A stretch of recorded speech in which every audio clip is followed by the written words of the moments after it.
All right, you ready? Once again, it's on High Phrase Podcast, ALITE, ACDJ in front of me. Yes, sir. We got a Vancity OG. Legend status, so legendary. Motherfucker still on his phone as we begin. DJ 151. Well, thank you for having me, gentlemen. Hell yeah, thanks for being here, man. Oh, this is awesome, man. I love this. And beautiful location. Yes, in the Poconos. High up on the hill. Well, we're actually at the bottom of the hill, but we're next to the hill. You got some curb appeal, man. Yeah, you got some curb appeal. You're lucky. About a block away from a cemetery, too. You're lucky. Hit him with an intro, homie. High Phrase Podcast. Yeah. Once again. Oh, we already did it. We did it. See, I'm so excited when we have a guest. And we got cookies on the table. This is beautiful. Yeah. Thank you. We got some cigars in the place tonight.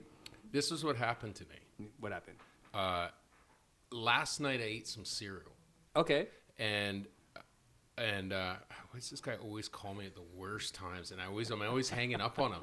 Always. Is it you ever know those the guys? homie from the last episode? No. It's just a different guy, but he calls me always at the worst times, and I gotta hang up on him. I had a gluten issue yesterday. I ate some cereal. I ate some Timbits, birthday cake Timbit cereal. Killed me. That's garbage. Killed me. Yeah. So tonight, gratis shortbread. Gratis shortbread for all. Wow. Shortbread for all. Please take some for your We're missing some cocoa and some lights and some Christmas carols. Christmas carols. Christmas songs. So we are here with a DJ, which I always love having DJs. That's probably why I'm a little bit more excited today, man, because we got a DJ who's been on the set since 1992.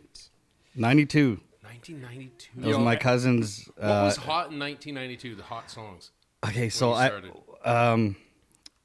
1992 was kind of stuff like Portrait.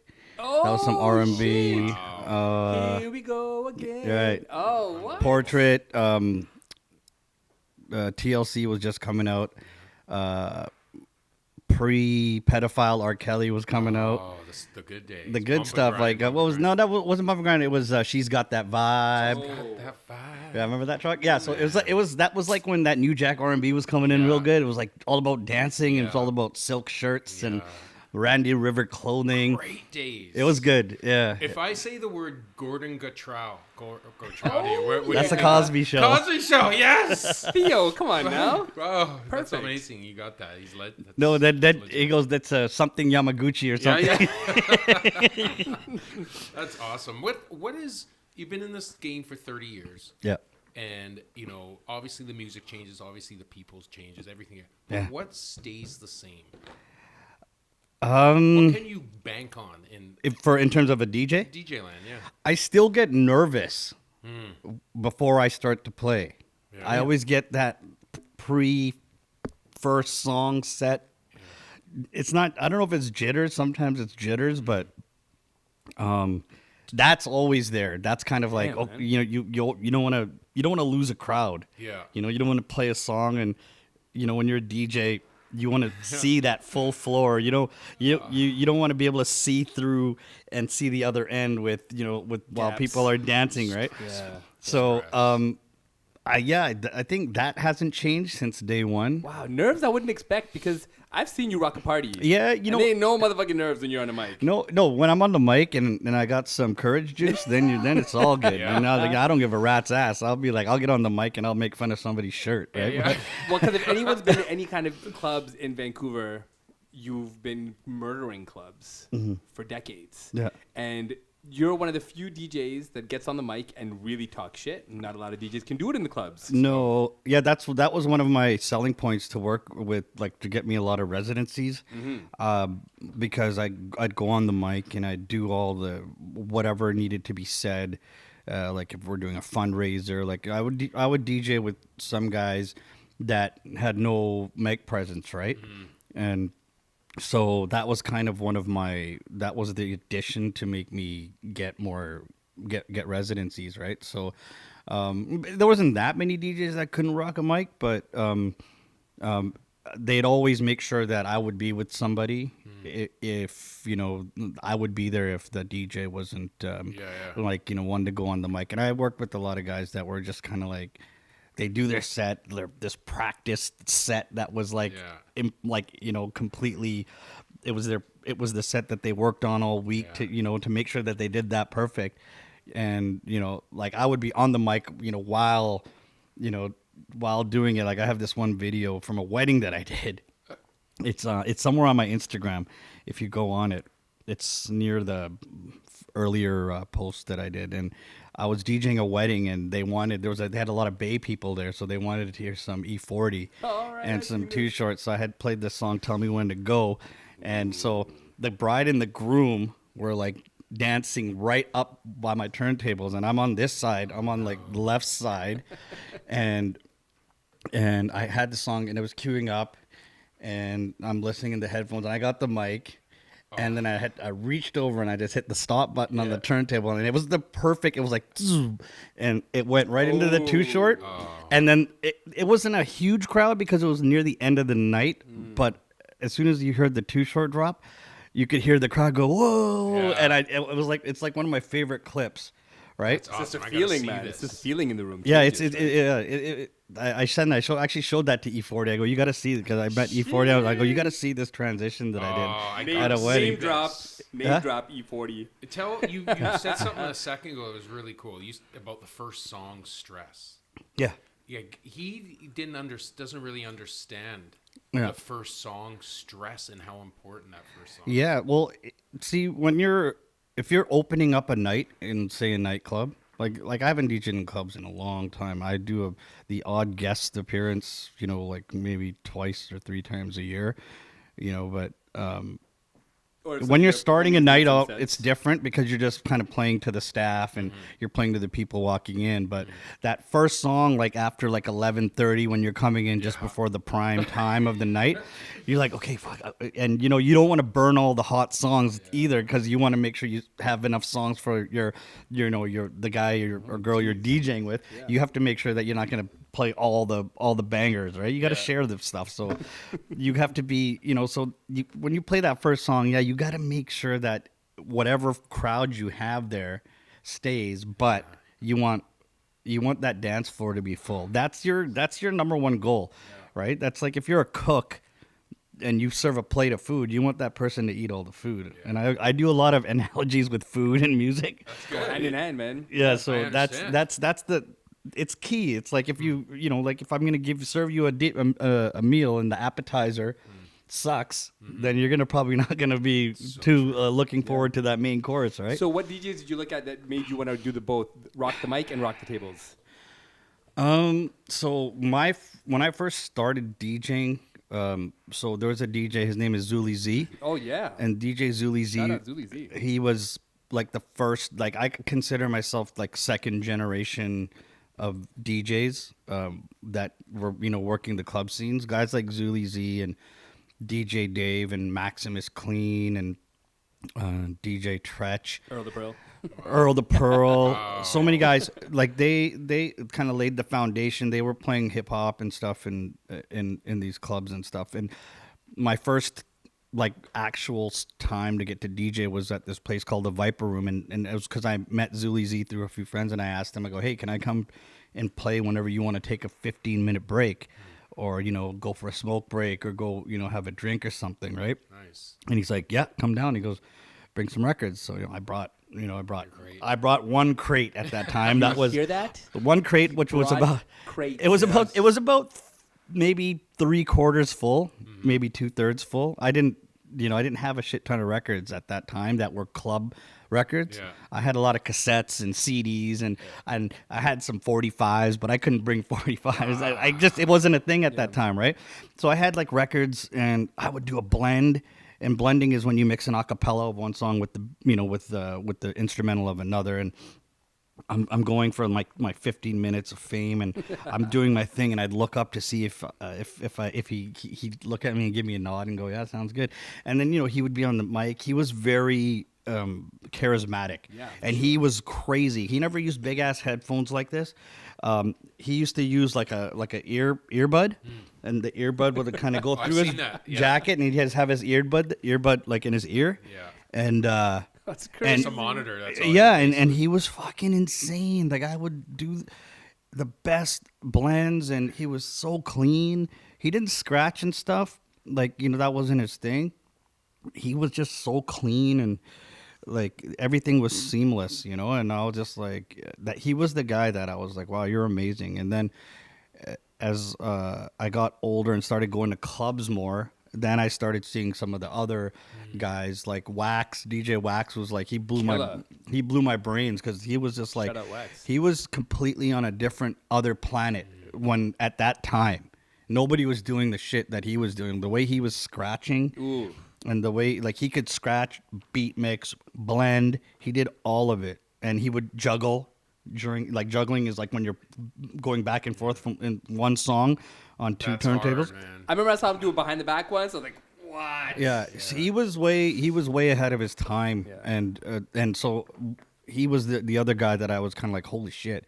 And I would go to his house, and like, I try to do the shit that he would do, and I was just like, yeah, fuck. You know what?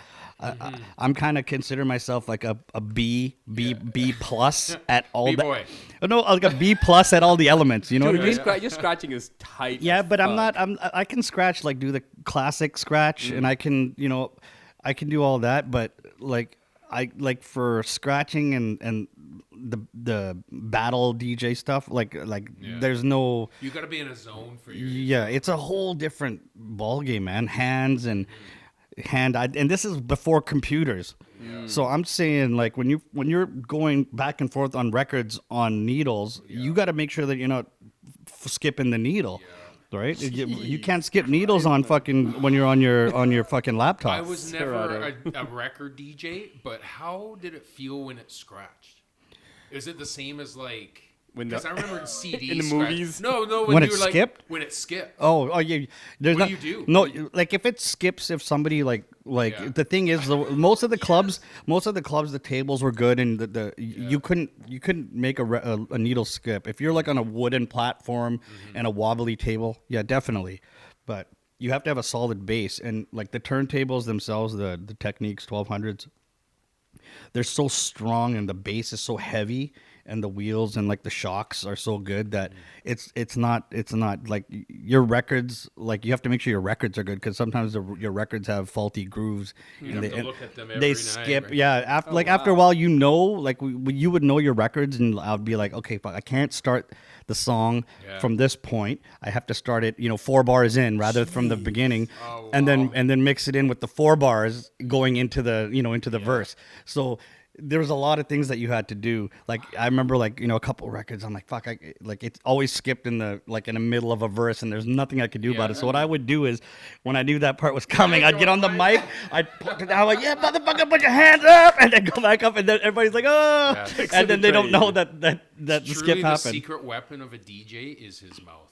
Yeah. And people don't realize that until you get into gigging life, and you start to realize how much your mouth actually controls the crowd more than the music. So it's kind of almost like being a composer of an orchestra, because you literally Leader. you are the entire sound of the entire room. Well, you think about this. Would you want to follow someone who sounded the same all the time, had the same monotone voice, and we got, okay, come on, guys. You don't want that. That's what music is. Seen it too. Yeah, you have to keep it fresh. Like Always. I think like I saw a lot of guys that would, like, you always have your go-to routine and transition of like 5, 6, 7 songs that kind of are like, I used to have like this mix when I used to always do. It was like 1999 or something. It was like it was a party break DMX, Rough Riders party anthem, fucking party break, and then. It would go into JT Money's Who Dat, and it was like people used to go crazy. Yeah. Right, and then I got a job to DJ on the cruise ship, so I left for a while, nice. and then a DJ told me that these guys that I used to always DJ with in Gastown, we used to do a circuit, and he goes, "Hey, just so you know, when you were gone, Buddy was biting your song, your transition the way you were That's doing it." hilarious. I'm like, "Oh, that's good, Yeah. right? That's good. Like I love it, because it's good when you have, like, you make a signature mix, and it gets, somebody else uses it because they like it. People right? remember that shit. Yeah. Yeah, I it's- used to do. I used do some crazy ones like Outcast into Taylor Swift. Oh, shit. Like hey yeah. Into like hurting my shake, the feelings. shake. Oh, shake. nice. Yeah, but nice. there's a point in there where you go shake it like a Polaroid Yeah. picture, shake it like you dance. Oh, no. People used to go crazy. for Yeah, that. probably It a lot was of so white, stupid. probably a lot of white people. Well, yes, I was colorblind, so I'm not too sure what color they were, but I know they all dance like shit, and that's all that matters, as long as they paid me. So, did you ever want to get in front of the mic? Did you ever put pen to paper and pen some rhymes? No. Well, hold on. Let me just fix this live.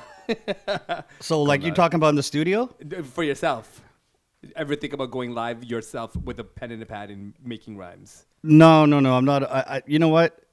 There's like, when I was growing up, I used to love to air guitar. I used to play drums in a band, and I used to sing backup. Same.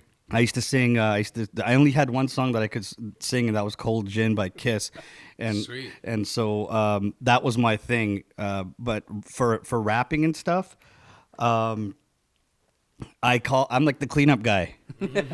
So when there's been a bunch of times when rappers are like, "Oh man, I'm stuck on this one verse to like one line to finish this verse," and then I'd be like, oh yeah, just how's this sound? How's this sound, right? And that's as far as I go. Do you ever get any writing credit? No, Nothing?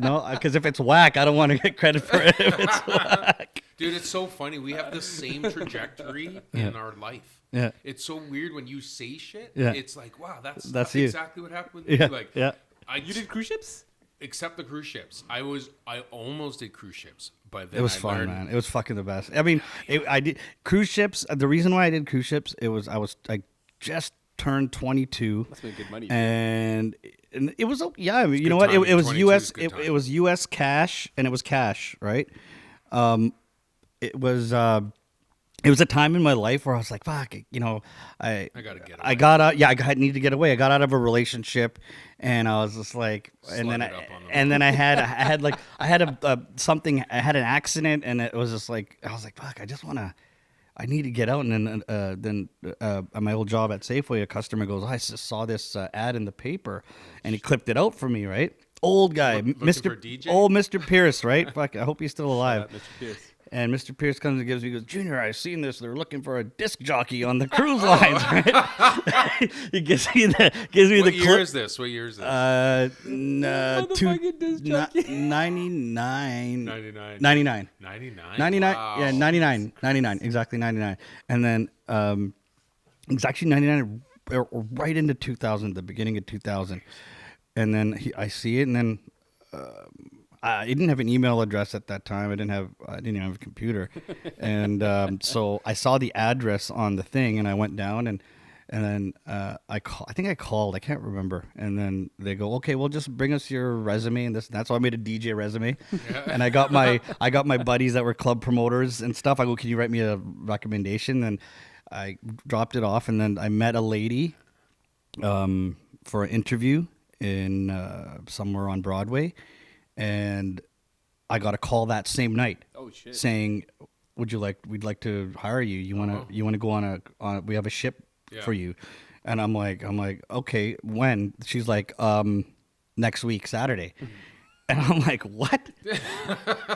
And then I was literally like, I don't have a passport. I couldn't find my birth certificate. So I went to wherever I had to go to. I did a rush on it, and then I was working at Safeway, and then I was just at the cusp of my 5 years there, so you're allowed to take a 1 year leave. And then my boss said, yeah, you can take a leave. And the lady's like, I'll get rid of your shifts that are coming up in the next few weeks. crazy. Oh, that's And awesome. I was gone a week. Perfect timing. I was 22. gone 7 days later. Yeah. I packed up my PlayStation 1, some clothes, Oh, wow. right? And I had no idea. Right? I'm going out this by myself, and I was like, Phenomenal, man. That's my awesome. mom's like, what do you mean? She goes, oh, you're gonna be back in a couple of weeks. I'm like, no, 6 months, right? Yeah. And my parents were like, what? That's life altering in the Indian family. Yeah, and then my dad's like, why are you gonna go? I go, you know what? I just need to get the fuck out of here. You know, my dad was not doing very well with himself, and I just needed that break. And honestly, I went out there. What was the worst part about DJing on a cruise ship? the repetitiveness of fucking every day. Yeah. It was not like fun. There It's was- not glamorous. No, it's not. The best night that was on the ship was the 70s night, right? So so 70s night was like where everybody came because they had a big event there and they had a performance of like the cruise staff was dressed up like the village people and yeah. it was just a fucking. Yeah. It was so corny. Like It was a so stick. Yeah, corny. Did they do the one with the broomstick in the toilet roll? They did all kinds. I remember they did this. The guys were on the ground, and they were all holding each other, and then they're fucking rolled over, Oh my and they were like both. They were like, it was fucked, man. Wow. After it took me a few weeks to get used to it, and then after that, then I kind of played it, and then I got in good with the bartenders and the bar managers, made them a couple mixed cassette tapes. In your free time. And then fucking boom! I didn't have to pay for a drink for the next Oh, see, 5 that's kind of months. good. Do it drunk. So it's like a long ass vacation. It was a long ass vacation. I saved a little bit of money. I used to send my mom home money orders every couple of weeks just to help her with the bills and shit. That's awesome. And then yeah. How many times did you play Prince's 1999 on that cruise ship? No, I played a lot of I played Kiss a lot every day. Oh, nice. Yeah. You got to play whatever you wanted. Basically. I did. I did what I did, and I actually, you know what the great thing about that was, because I came back with this crazy knowledge of 70s music, of Latin music, because there are a lot of Latinos. There's a Americans and salsa night, right? And we were our home port was Miami, so Oh damn. like I really got a good, even like old rock music, and like I really, What was hot at that time? It's like now the 90s music's hot because it's 25 years. it was a lot of housey stuff. Was like All the Daft Punk and all that shit. there was coming like that a lot of that R&B house stuff, like with a lot of the singing and the in. like man, So there was that J Lo waiting for tonight yeah type th- bullshit. there was Yeah, yeah Ja Rule and shit. yeah there was Waiting for tonight. yeah that shit wasn't that wasn't really happening there. Like honestly, like the music was kind of okay. I couldn't play any. I used to play hip hop and R&B if there was like a small packet of like young people there, but like. Other than the 70s night, it was like pretty much dead the other 6 nights of the week Oh shit. Wasn't it the same people for 7 days.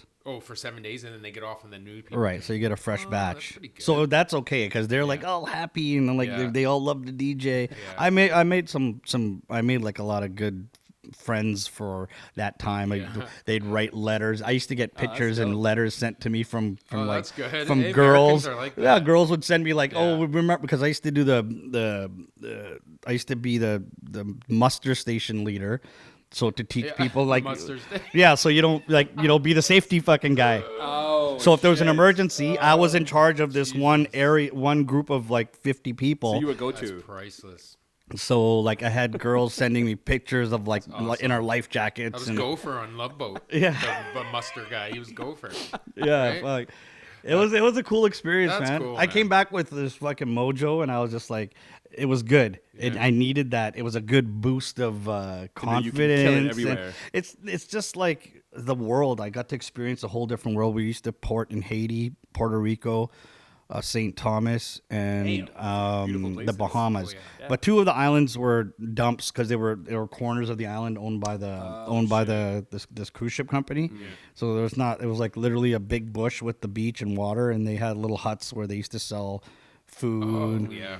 But then Puerto Rico was kind of okay, but St. Thomas was good because St. Thomas was like a beautiful Caribbean island, and we used to go to these beaches that were that the tourists didn't go to. Nice. We used to take like a 20-30 minute taxi and go to like these other secluded beaches with bars and stuff, and yeah, it was fucking dope, man. I mean, I kind of like That's kind of a good segue because it sounds like hip hop wasn't your first love in music.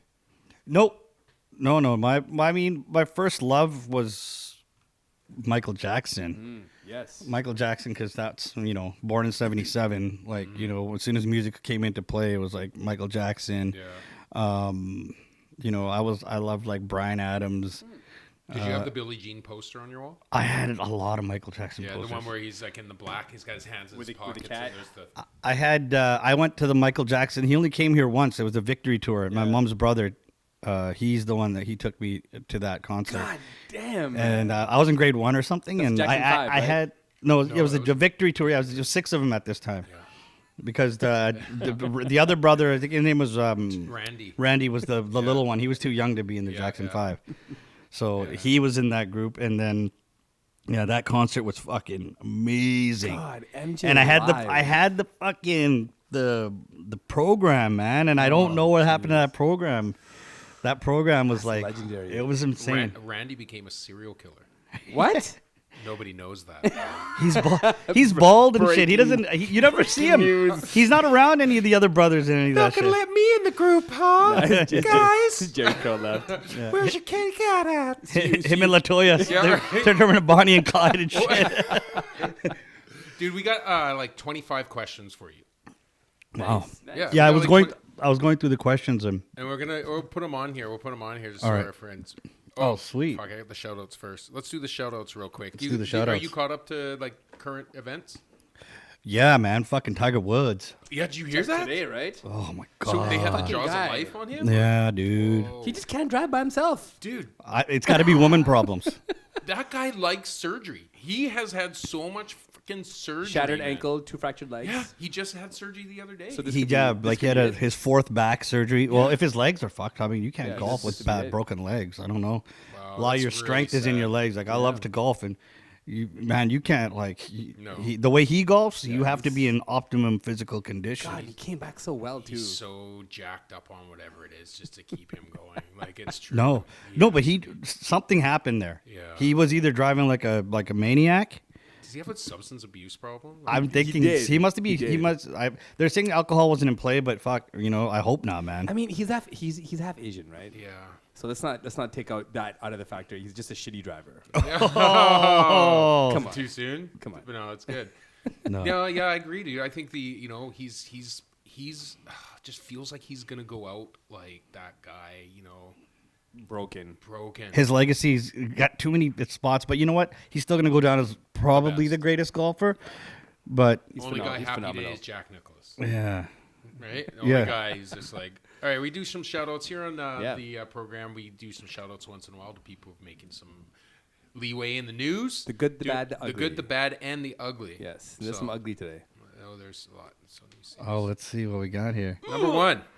Oh, that's the Queen's husband, right?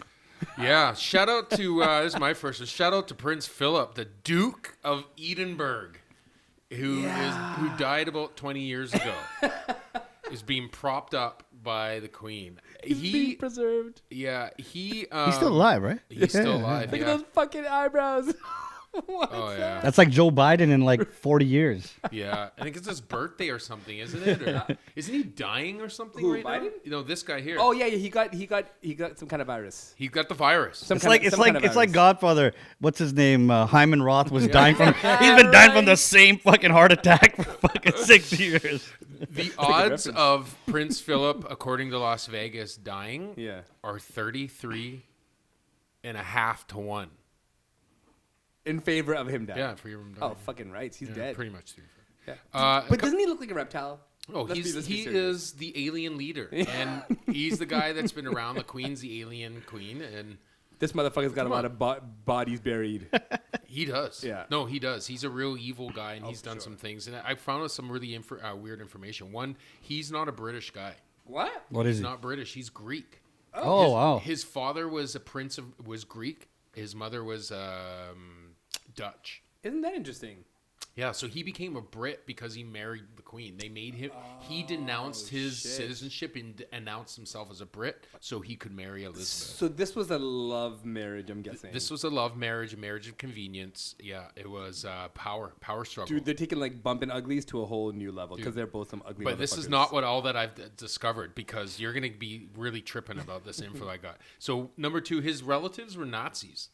So What? his aunt and uncle both were Nazis for the Nazi Party, and they participated in the genocide. They were horrible really crimes. big. He and his lovely wife, Queen Elizabeth, are blood cousins. Oh, what? What? Yes, they are blood cousins. They are first Damn. cousins. First cousin? Yes, That's they were close. forced How does that made- make sense? Jeez. They have bloodline, and they're both the same. That's why all the kids look fucking weird. Right? That's why Prince Charles looks like a kind of Yeah. like he looks kind of like E.T. That's why Prince Charles just is like, could you die already, man? I got to get some props in this world. He told British students studying in China not to become slitty-eyed one time. What a mother. In front of the Chinese government, and he was at I shouldn't laugh at that, that's not funny, but he was at an event, and there was a wheelchair-bound nursing home resident, and he leaned down to her and said, "Do people trip over you?" Oh my. And that was just a little while ago. Shout out to Prince Philip. You're the ultimate schmuck. douchebag, and the day that you pass, we're going to have a party Pop here some bottles. on High Phrase. Pop some bottles. Jesus. All right, here's the next one. Oops. Sorry. This is high tech. We've got some technology in space. There we go. Next one. I'll edit this out. Oh, there you go. Yes. There's the man. Okay, this one I'm really happy with. I'll tell you why, okay? So, Comedy Central owns Chappelle's show, right? They refused to pay him for airing Chappelle's show. So Chappelle came on to his Instagram. He put a video on Instagram, which he never really does, and pleaded to people. He doesn't have Instagram. He does.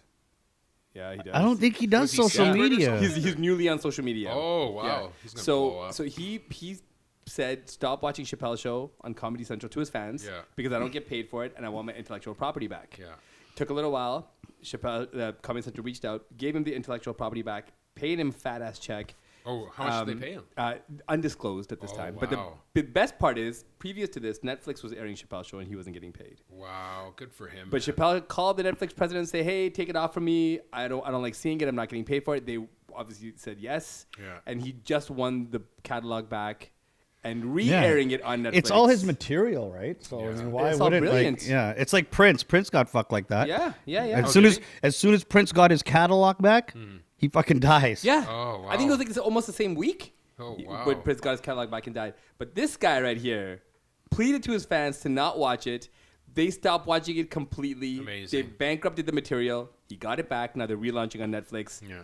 This guy's he's one of the vanguards of arts. You know what? I was just watching some Chris Rock stuff yesterday, and Chappelle has so much respect for Chris Rock because Chris Rock is just as much as a genius as Chappelle is. sure, Because sure. the Chappelle show was kind of based on the Chris Rock show. Chris Rock had a show just like Chappelle show before Chappelle did, and I think one of the producers from the Chris Rock show was a producer for a Chappelle Oh, wow. show. Brilliant. So Yeah.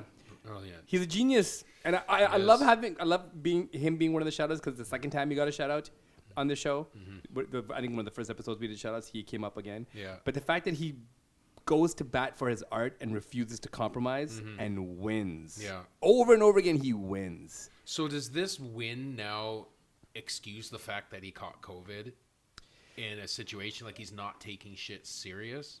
Or is that just par for the course for comedians and entertainers? It's inevitable, and shit? man. Well, you saw what he was doing with Chappelle Summer Camp. Yeah. When he had, he set up a little Yeah, yeah. factory of entertainment. So it's inevitable. He had a lot of people coming in and out. He got it. He fought it. Sacrificial lamb. And I think it's okay, man. If everyone consents, everyone's getting tested. Yeah, You know? I don't care about the COVID. Give it to me. I'll give it to someone else. We're even. You know what I mean? It's all good.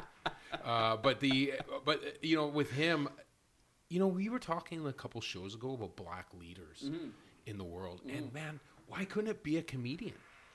Oh, it easily could. He's such an intellectual guy. Like, cause he comes from his mother is very educated. His father was very educated. Yeah. He didn't grow up poor. Yeah. He didn't. He's middle class. He's a smart guy. Yeah. Like, he's just very aware of what's going on. And he knows how to, when he speaks, he speaks so intellectually. He's Like, genius. like even when he's talking about serious shit, he makes you laugh about it. He goes on the softer side of shit that's fucked up. Yeah, You know? he's so good, man. Yeah, and I think one dope thing he said, he did an interview with Maya Angelou before she passed, and he was talking about how, why is it for black people, why is it that the celebrities have to be the heroes? Why do we have to be it? And he said, there's activists that do the activist work. He's not that guy. That's not his place. That's not his space. Yeah. He looks at everything that's happening and critiques it in the most He's good, man. precise and specific ways, man. He's good. But He's good. Like, his time may come. He may go into that, but I don't think he wants to put that on his for shoulders. real, man, it's a big commitment. He can influence a lot of people just from his shows and from his from when he does his acts. Yeah. He actually says a lot of shit that resonate with people that make you think. Yeah. Like when Trump won, he was the first host for when Trump won, and all he said was, "Hey, let's just give him a chance to see what he does." Yeah. Right. Yeah, I remember. He goes Saturday Night Live. when Obama was he goes Obama had a party and he goes he's never seen that many black people in the White House, right? And he goes I don't know who it was just funny, but you know he was being serious. He's like, you know what, now let's give him a chance to see what he actually does, and we saw what happened with that. So we're I think the really dope thing now is going forward that artists are not gonna feel like they have to bow down to the corporate identities, because he took his ownership, man. He owns it all. You can't fuck with it's Chappelle amazing. anymore. I mean, he's already got Bank, obviously, beyond Bank. Yeah. But the fact that he now brought the Chappelle Show back into his ownership, and like, think about the things that Chappelle Show talked about. It's crazy because I showed my kid this, the blind KKK leader. I showed Best. my son this, who's 19, and his buddy, and they were sitting there watching it, and they were shocked. They're like, this is on TV? I'm like, yeah, man, this is on Comedy Central is a regular TV channel. It's the envelope. But he pushed it so far He was that amazing. this generation is like, what? They aired that on TV? I can't believe they aired that. Yeah. And they don't even watch TV. it was way ahead of its time, but I thought it's still not. It's kind of like, but if you watch guys like Red Fox, or if you watch guys like Richard Pryor, they were doing that shit fucking in the 70s and the early 80s. For sure. So he was doing it in his stand-up. Like, you can watch Richard Pryor stuff. This is not new material. He's just the newer generation that's bringing that type of New eyes to it. material to the generation, Yeah, for sure. right? But like that comedy's been going on forever, right? Red It went Fox- from Red Red Fox. Fox to like Richard Pryor to Eddie Murphy. They all passed the torch. Yeah, Next Chris one, Rock, next one. and then Red Fox yeah. is a bad. People don't know, man. Red He Fox was is a amazing. bad Yeah. motherfucker. That He guy. was so good. Pimp man. hand, ready to go. Speaking of pimp hands that need to be used. Oh man. The only Bobby reason why I Shmurda. bring this up is because I wanted to test our guys here at the table. We're gonna go back to 2004. Well, Bobby Shmurda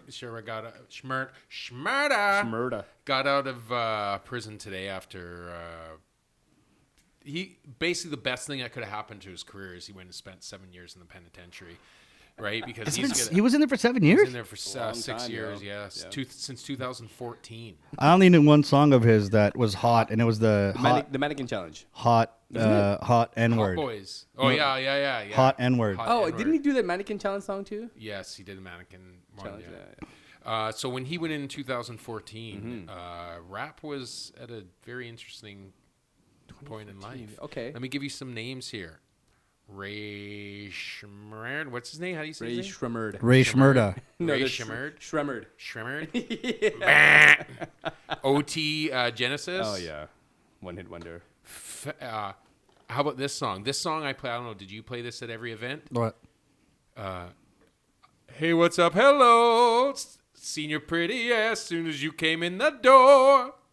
You remember that fucking song? You don't remember that song? If it's mumble I'm rap, a trap queen, Nah. baby. That song, Trap Queen? Fetty Wap? Fetty Wap. Oh, Fetty Wap. I think you sang it a little different than. Yes, I went the R&B version. without the vibrato. Yes, I went an octave higher as Adele would have sang it. I can't fuck with that shit. that I was the honestly, state I of honestly rap. don't think I've heard that song once all the way through. What, that Fetty Wap song? no. Oh, God. I've had to play it. You have to play it. That You was guys- a, yeah, it for was, you it was it's a different. super hot song, and you had to play it. Super hot. All the girls love that song. Vine Comedy was Oh. at the peak when he went in. Oh damn! So he's like, yo, man, who's got the hottest Vine shit now? He's right. He's out, and that he would be makes like, sense. Vine, motherfucker, no. Dead. TikTok. Yeah. You know, That's kinda this what guy. happened. Oh, and the number one song in 2014 was "Happy" by Pharrell. Nice. That's a great song. His best, probably. In money wise. In pop music, yes. But it's funny, man. He's gonna get out. Here's the question. He's out now. He's out now. Yeah. Is he going to blow up? Wasn't he part of the 6ix9ine thing? Like he was part of 6ix9ine crew. I think 6ix9ine Mafia? No. The six. Tekashi. Tekashi 6ix9ine. Wasn't he part of that whole organization? Well, see, I think what's happening in hip hop right now is a lot of rappers are welcoming people home from prison in a way that's different than before. They're not being demonized; they're being welcomed. Like Meek Mills was welcomed. I mean, Tekashi's trash, so that's different. But Bobby Shmurda got a pretty warm welcome home, man. He got did. picked up, and Quavo put stacks of money in his hand right away, and posing for the gram and shit. So I think it'd be okay, man. I think it'd be okay. What if he got out all Tupac? He got out and he's like, man, I need more than money, No. Didn't Pac kind of get out and go, I don't need the money He didn't. I don't think he's got enough material. Pac already had a good body of work before he went to jail, and then when he came back, he even had more crazy material, right? Because he went his second, I guess, is his last time in jail. Right when he got out, he was death row, but before that, he was in Thug Life, with Thug Life, the group Thug Life, and he was doing his other. Me Against the World, man. Like one of his best albums. Yeah, he had a lot of material leading into. So I don't know. I mean, and Pac was a born activist. Yeah. He was born into activism. His mom was a Panther, And I guess all you can really hope for is that you get out and you drop a crazy album and 20 million people download it. And, that's all you can. I don't see it. Hold on one second. Let me just make sure. What happened? Oh, we're gonna because you can just edit that, right? Yeah, we edit it all. I'm trying to get a spot. I want to get a. Can we while we're here? Yeah, for sure. You can get some Wi-Fi. I just want to go on my live and then just put it up here. I should have. I have like a tripod for the phone. Oh, what's this thing?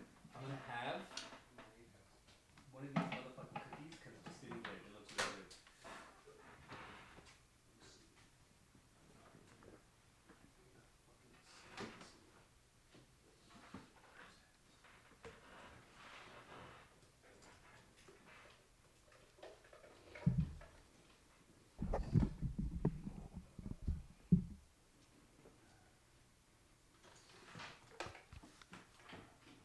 What are you looking for? MacGyver. Another fucking cheap 80s reference. Holy fuck! Dude, Mike's got tech for days. So good. Holy. How can we get all of us in here? Actually, your audio. You can go lengthwise, or you can go like in there. Yeah, you gotta go lengthwise, I think. Like this? Yeah, that's the only way it goes. Can you tape like that on Facebook? I guess you can. Yeah, you can. Can you? Mm-hmm. Okay, let's see. I cannot believe that I went through this whole stogie. Yeah, and you can just do it however you want to. It stays up.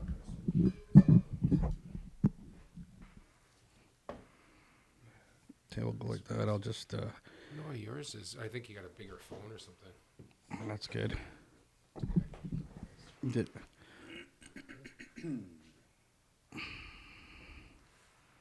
Okay, let's do this again. I was trying to. Somebody asked me to talk about Slick J, who's a deceased. We're almost done. I only got a couple of these left. Like the hot 25 questions. It's burning up the fucking brain cells. Dude, this has just been on my brain all week.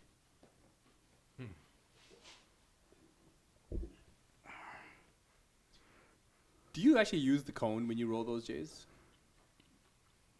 Sometimes I use the cones. Sometimes I do. That's some cheating ass shit. Oh, you think so? Is it? That's why my J's always look all fucked up and shit, and yours are always all clean and polished and all sides. No. This is the first time I've used the roll. It's the first time with you today. The only special. Special. We're gonna, you know what? We're gonna get a stand for people. No, we're good. I fixed it. Did you? Yeah, look what I did.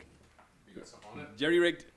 Perfect. Ease Van Steez. Just use the floor for the ash. So yeah, Bobby Shmurda, I don't think is moving anywhere musically, because I mean he was whack when he was out, right? So once you're whack, you're always whack. yeah, I don't see that changing. Right? Even if you. I don't know many people that has made a comeback from being whack. Yeah, No. no, it doesn't happen. Dude, you hear that sick Bobby Shmurda song? You know No, what? it's There's not one gonna- dude who I don't like. I'll give him credit for going from whack to It's Justin Timberlake.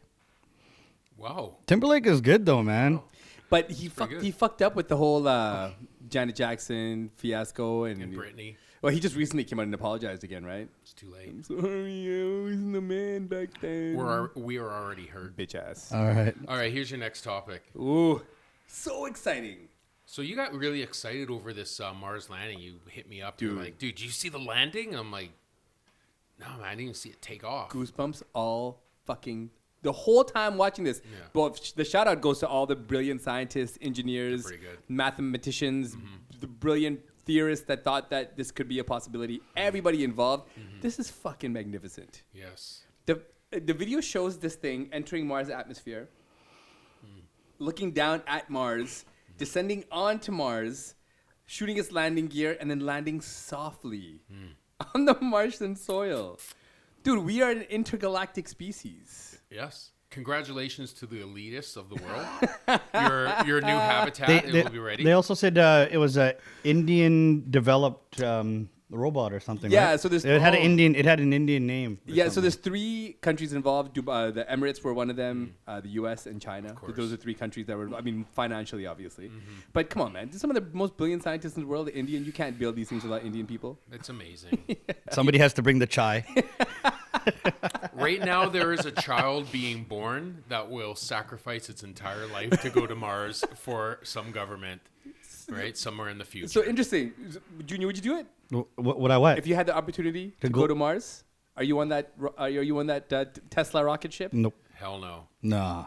Both you guys. I'm eh? dying on Earth, man. I born here. I'm dying here. I don't even like to go to fucking Mexico. Yeah. Never mind My moon. My as you get older, the so threshold of being able to handle, like I get queasy on like Shout out to Queasy. looking on flights, like looking down on, Oh, shit. like looking down now. Like I used to love roller coasters. I just get this weird feeling Yeah. now. I don't know. Maybe I guess it's age. I don't know. No, it's called sensibility. Yeah, yeah. It's because you've seen 41 years of people getting messed up traveling disasters. and disasters, and disasters are even more now. So what you're saying is the what if of it is not enough to make you want to get on that. Nah. Here's what would have to happen for me to go to Mars. It would have to be like natural disaster central. Like, okay, the Earth's blowing up. I think we should. Well, you know what? Maybe we'll get a. By that time, you're one of 7 billion that will not get to Mars. Yeah. Right? Well, not only that, like it's just like this COVID thing. Like, Yeah. we ain't getting no shots anytime soon. Yeah. Right. So I don't think I'm gonna be. I don't think I'm gonna be the first on the priority list to go to Mars if the world's gonna fucking fall apart. Yeah, and we're gonna be. I don't think it's happening in our generation. I think we're gonna see stupid motherfuckers going to Mars. Yeah. Oh, say goodbye to Earth, everyone, forever. Just like remember Independence Day, the movie? Yeah. Remember when the thing was up, the big spaceship was above, and all those people, Yeah. unfortunately, it was all Caucasian people standing there. Take me, we love you. Take me. I'm gonna be the guy finding the foxhole. Yeah. I'm gonna hide in that bitch. Well, the problem is Wait till when they leave. when Yeah. you leave from here to go to Mars, you're already 6 years behind everyone else. So as soon as you leave, it's like when you roll a new car off of the lot, it already depreciates by half. Okay, Right? yeah. So as soon as you leave Earth, because it takes 6 years to get to Mars. Yeah. So by the time you get to Mars, it's 6 years later. You're already 6 years behind. You're still living in 2022. And it's What if they can cut that down to 6 months? hyperspeed? Yeah. Like breaking my molecules up into like I trust them to fucking do this. Okay, so have you seen Tesla's SpaceX rocket Yeah. leave and land? Yeah, it's in pretty its own crazy. footprint. Yeah. So that's still not motivating you enough? I just don't like the point of flying in a rocket out of my Earth, my safe land. I'm more of a turf guy, right? Ah, okay. Yeah. And we got to make sure the O-rings are okay on Yeah. the ship too. But what if? Fuck. But what if they knock you out? Right. So they knock you out. That would probably be the way that I would do it. Sedate you heavily. Heroin. Fuck sedation. Yeah. Heroin. I don't know what heroin is, but I've been on morphine at the hospital, so yeah, that shit feels pretty damn close. good. Oh yeah, Pretty close. morphine, heroin, whatever it is. Yeah. Out, enjoying it, dreaming, Matrix lifestyle. You know what I mean? Like Total Recall red kind pill, of. blue pill, total. When you wake up, I'm here. you're in a fucking red bubble. Everything's red outside. This is your life. Maybe I would go through that. Do you think we're smart enough to make it Earth-like enough for people so they don't feel so fucking lost? This is the plan that they're gonna do. They're gonna see if they can grow weed on Mars. man. If they can grow weed on Mars, anybody can survive. I'm sure you can slip a Ziploc bag in your carry-on. It'd be tasty after 6 years. I don't think you're gonna have any problems passing customs. Yeah, no customs yet. Where do you smoke weed on a spaceship where it Wow. doesn't smell like that for 6 years? Like, oh, we still smelling your weed. Like, smoke could still Yeah, be there's no hanging. window open. There's nowhere. You're fucked. It's just smoke's always lingering. But what does that mean if you get to smoke weed on Mars, man? What does that mean? You know how fucking high you are? You've made it as a weed smoker. You've made it. As a stoner, that's like kind of like the end all. I remember once toking on the gondola skiing up. That's as far away from the ground as I want to get. I agree, I dude. think smoking cannabis on Mars would be like if you're a drinker toasting Frank Sinatra. I think it would kind of have like the same impact for a Do you stoner. know if you moved there, you know how much weed you'd have to take with you? Or you'd have to be weaning yourself off of weed to go. Yeah, because you Mars. wouldn't have it. You'd be like, no, I'm quitting. I'm on Mars. I decided when I got to Mars, I was going to quit. Right? And you know what? Dreams come true. I stick by my promises to myself. I guess we all got dreams. Yes. Getting to Mars ain't one of my fucking dreams. All right. Best Daft Punk song of all time. Oh shit. The funk. Oh, shit. That's a great one. Yeah. That's mine. Yeah, that's great. I like that boom, boom, Oh, I boom, love boom, boom, boom, boom, boom, no, no, no. Wow. That's old school Daft Punk. Totally is the video, man. Remember? Yeah. Mine is obviously One More Time. It's the number one party song. That song It is. It hypes people up. goes through any generation. Yeah. Even the think I know down what song you're part. talking They're the only dance song that has a down tempo part in it that people still enjoy. Because most of them you fade out of it. Even more than Sandstorm. Oh, dude. Yeah. I don't know any of these songs. You don't know any of these. So Yeah. You don't know Sandstorm? This is a Huge this smile. is a DJ edition of the high phrase. Absolutely. Absolutely. You can play Sandstorm at any age group dance and they know it. Yeah. Wow. They know it. That- Except your birthday party. And We won't even play yours. put your hands up for Detroit. That's one I love that Oh one too. man, classics. You got to mix that. You know, this is one of my. It was one of my favorite. I used to mix the drop into "Low" by Lowrider. Beautiful. Oh, wow. It sounds sick. Try it. Okay, Try so it. you mix. So what Where- I where do would you do is mix I it? would start. I would play the beginning of. I would cut in the beginning of, "Put Your Hands Up for Detroit" right when the verse started for "Low," I can hear how. and then it just booms right in there. And it makes the beat. Dun-dun-dun-dun. Reason I ask you about Daft Punk is they retired today after Yes. 28 years. That's a 28 pretty year damn career. good run. Yeah. 28 They've been years around is a long time. The Beatles didn't even last 3. Yeah. Oh, that's didn't they? Or maybe I don't know. They Maybe broke 4 or up pretty quick. Wow, Yeah. that's pretty All good. that 28 LSD. years. Who can you think of group wise? Any genre that was still going. Aerosmith. After 25 years. Aerosmith. That was a classic. ZZ Top, Stones. Bon Jovi, Bon Jovi Mostly was rock groups. huge. Mostly rock groups. Yeah. Hip hop groups don't tend to have that longevity. Cool and the Gang did too, but they mixed. They had a lot of guys going in and out. I mean, Outkast Commodores. had a good couple decade run. They stayed together a couple decades. Yeah, Is it Public becau- Enemy, I guess you could still. Why is that? Do you think? Is it because you just run out of juice, maybe in rap, or I don't know. For hip hop, it's different, man. no, 'cause- it's the longevity. Hip hop doesn't have the Because like the say. times change. Well, it's it doesn't have the. I think okay, like if Eazy-E was still alive today, NWA would still be relevant, right? Good call. It's a good Public call. Enemy still does shows. Cypress Hill still does shows. Yeah. So there are some that are still standing the Snoop. test of time. Yeah, but group wise, we're talking groups, right? Yeah. Um, There's really not much after Not that. much. no. No, there's a handful of hip hop groups that have stayed together, and some that are now trying to get back together. Wu Tang because- Clan. Wu-Tang, yeah. Wu-Tang's still Wu had kicking some ass. legs. Yeah, they got Yeah. some stuff. Yeah, Wu still they're like they're timeless too, because they were such a they were is forever. yeah they were so Aerosmith, I think, had probably the best because they consistently made hits up until the end. yeah. Dude, that guy's voice is just He was from another unbelievable. planet, man. Unbelievable. Dream On, when he sings Dream On, man, those notes are just like out of this world, man. The, Yeah, stuff, the places yeah. he goes to. Get- And I'm not really a fan of the music overall, but his skill level is fucking I crazy. think you need to though. This is You need to expand your mind, Smokey. Yeah, I think you need to. My playlist is closed. Yes, and this is, and I think that if you I think that you would be that. If It's you close to listen some rock- political rap.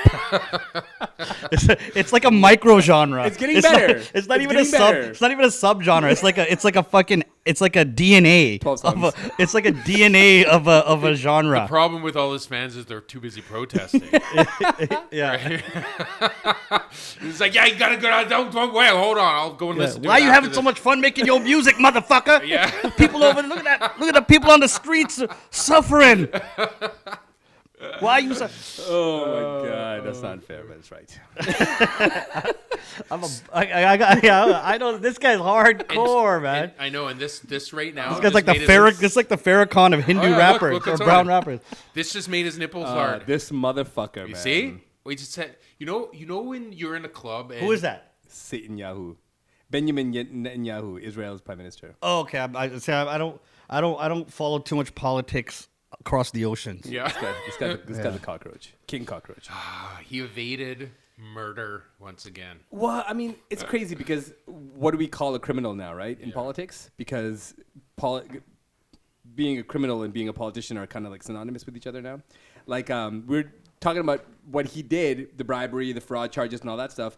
American politicians get away with it all the time. Mm-hmm. So it's not even a big deal. But in Israel, the high court in Israel can try their prime ministers. Oh, really? Yeah, so that if the high court, their Supreme Court decides that he's got to go, he's got to go. Look at the smug look on his face. Dude, he lives with that fucking look. Outside of creating like apartheid state in Israel, murdering, displacing millions of Palestinians, and not only that, but black Israelites as well that have been expelled and put in detention camps and concentration camps. All these things that people are like, oh, well, Israel's just defending themselves. Yeah. They have the second largest military per capita on the fucking planet, and they're that big on the globe. Yeah. Right? Wow. So fuck Netanyahu with a big measle dick, Yeah. because he is one of the Measle dick. yeah, literally one Wow. of the most evil people that exist on the planet today. It's really and sad. one of the biggest causes for conflict. Well, that's what's been that shit been going on for Since we were decades. kids, before us. Decades, man. Like horrible. if they ain't World gonna War fix it now, when are they gonna fix it? Fuck. Yeah, that's why there's terrible, man. everybody's It's too blowing everything up profitable. over there. It's too Yeah. profitable, buddy, to have war, right? It's too profitable to have enemies. And it's Yeah, and he's right now. I mean, when Trump was in power, he basically had a peace agreement Yeah. with Saudi Arabia and Israel, which is unheard of. Yeah. And that goes to show the diminishing power of leaders in the Middle East, because before that, Gaddafi, Saddam said, Hussein, "Hell they no." never would have let it happen. Yeah. Saudi would have been bombed to pieces. Well, this is all the American transplants. This was that the are being goal. Put in. And I mean, this was the Middle goal East. from the beginning: destabilize the Middle East, make it uncontrollable, get two allies, one on each side. You got Saudi Arabia, you got Israel on the corner, and they control the entire Middle East from their corners, right? So And it's successful. they right? achieved it. It's They achieved it. Big game of risk, man. Yeah. Fucking brutal. Fuck him. Fuck Trump and Trump's bitch ass son-in-law that helped negotiate these deals. Do you think that there's going to be another Trump Oh, in for power? sure. For sure. Do you think there's going to be another one that's going to run? If they mild down, because there's too many people that believe in this guy. You have, I would say, 25% of those voters, the Republican voters, are pure trumpets, right? Well, what is his name? Retrumplicans. Right? That's a guarantee, and these are the people that fed into all of his bullshit. So but all the others are like, the only reason why they still have that half of the country is because they don't want to lose that amount of people. So they have to follow Trump. Yeah. Even his minions in government, they have to follow him, because if they don't, they're gonna lose that 25% Of psychopaths. that in the that middle. 25% of the idiots that always vote. are a huge chunk of their sure. voting population. So they have to, even if they don't believe, and they won't say that they don't, because they don't want to lose that 25%. That's a guarantee.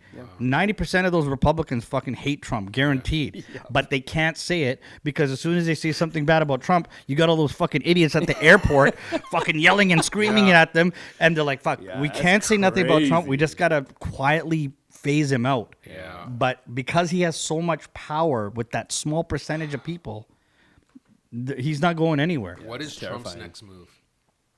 he's just gonna.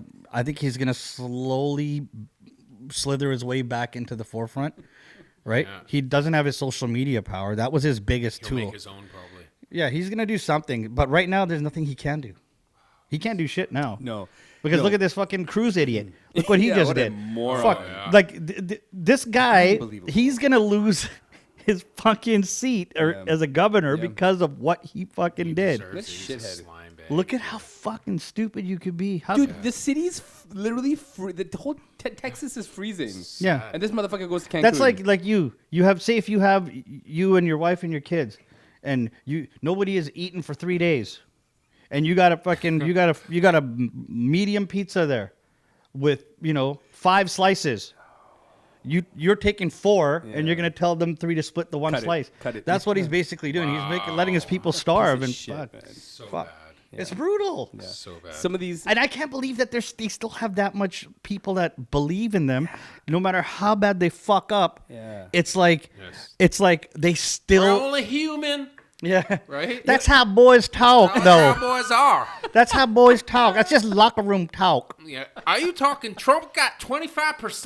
That's a lot. I can tell you, I've been in a lot of motherfucking locker rooms with a lot of alpha males. Yeah. Never has a man come up to me and bragged about sexually assaulting a woman. Never, ever happened. not you call the- it locker room talk? It's because you're a piece of shit. Yes. Well, locker room, yeah. Well, speaking of pieces of shit, we have another one up on here. Another fucking stupid rapper. Is that Meek Mill? Dude, What did he do now? Oh, you'll hear. Okay, I let's hear it. preferred it when the rappers were just gangsters shooting each other, and you know what I mean? Like they were so much better back then. Well, let's just say R.I.P. to one of the greatest of all time first. That's why I was waiting to fucking light this. Even right? though he decimated every team I ever liked, Yeah, I loved watching him do it because he's just so fucking great. amazing. Kobe Bryant, one of the goats. I didn't get the rightful place that he deserved, which was above Jordan because of LeBron. And I think you know what I think a Should've part of had it his is moment. is his confidence level. Kobe's confidence level is so in a different place. I think people kind of resented that a little bit. Yeah, it Like, was. that kind of Kobe Bryant he had the skill level of Jordan. Yeah, He 100% did. He had better. he had the skill level of Jordan. He was such a like he studied the sport of basketball to like steps. He would talk about steps and stepping off of this and coming off of this foot when you were trying to get around. Like he was. That's why he had like he was. He had his camps for the pros. Like sure. he was on a different level, man. If he did not have his injury, he would still be playing right now. Oh, for sure. Yeah, I He'd think still be so. playing. Yeah, he's a demon. He would still be playing. Like, look at what's his face. Melo's still playing right now. Yeah, Melo looks good. Yeah, but Melo he didn't play hard like this guy. Nah. So he played smart. Yeah. He played smart and slow, and he did what he could. Yeah. This guy played 150% every game, just like Jordan did Balls too. to the wall. He knew that he would get out of basketball and have endless amounts of surgeries to make himself feel good. So he's just like, screw it. I'm just Well, gonna and go. endless opportunities. Yeah. Because he was a charismatic guy. Yeah. People loved him. Yeah. $1 million smile. He's got everything going for him. So the world is looking to cancel Meek, and Meek wants to. It said his apology today, and he still got. What did he blasted. say? Do you have the line? What did he say? So he released a song, Oh no. and he had a line about Kobe Bryant in it, and the line went, "Don't worry." Contains the song. It's called "Don't Worry," R.I.P. Kobe, and it contains the lyrics, "If I ever lack, I'm going out with my chopper. It'll be another Kobe." Like, what are you fucking saying? But chopper means gun. Yeah. This is the same guy who Drake said, "Trigger fingers turn to Twitter fingers." Yeah. Greatest line ever. Yeah, true. great line. Great True, line. man. Yeah. Yeah. I've never been a Meek fan, No. but this, man, like, I'm all for edgy, cutthroat lyrics. I'm all about it, man. That pen should be a sword, and you create lyrics that cut, but this shit's just weak. He said It's just weak. he said, "Fuck your feelings" on Twitter, Yeah. and he said, "I don't think we're all on the same signal, y'all. I don't see what y'all see," right? Saying that, yes, a chopper's a gun, right? I'm from the street. You guys aren't. You are criticizing me on lingo I grew up with. That's not right. I think You the don't make a problem is- reference to that like about A with year Kobe later. in it. Yeah, like it's been a year since he passed. Strong, yeah. You know, Yeah. and he passed away with his daughter with him. Yeah, that's the thing. You know, That's it's the just thing. like fuck. And there's a lot of kids that passed. Mm-hmm. So, I mean, do you know Ari Shaffir, the stand-up comic? Mm-hmm. Did you hear what he said about Kobe? No. When Kobe passed? So Ari Shaffir is like a class A piece of shit. Yeah. And when Kobe passed, he was in front of the Staples Center, and he said he got what he deserved because he was a rapist. Wow. That's But Ari harsh. Shaffir, he's just a piece of shit. So, Yeah, Ari Shaffir, but with yeah. Meek, I mean, like, He knows better. yeah, I mean, you're a part. Like Meek became a part of a movement, Mm-hmm. right? He gets out of prison. He connects with Jay-Z. He becomes a part of a movement to help get black incarcerated men out of prison if they have non-violent offenses. Yeah. He became a part of this. You can't become a part of this movement and put out shit like this. Sucker for his money, man. Sucker for money, man. It's trash. It's the people just want to create publicity, Yeah. negative publicity just to get attention. Mm-hmm. That's kind of it's kind of a Kanye move too. Like he'll do stupid shit just for the attention, but he's obviously been diagnosed with some bipolar this and that. So whatever it is, I mean, but people like this, it's like, okay, I'm not relevant anymore, so I got to go do and say something Yeah. that's gonna go and get me some attention. Yeah. That's what it is. Is people will use that for. Do you think the hip hop community is too forgiving with shit like this? I mean, you know what? There's a lot of stupid shit that people say, and I think who should have the last word is the fans and the listeners. Right. Right? I don't listen to Meek Mill, so I don't give a fuck. Right? So because he's this and because he's that, and you know, I think wasn't it like Jay-Z or somebody bailed him out of jail? Yeah. So Paid for you his know lawyers he and must stuff. have some type of good in him for a guy like Jay-Z to bail him out.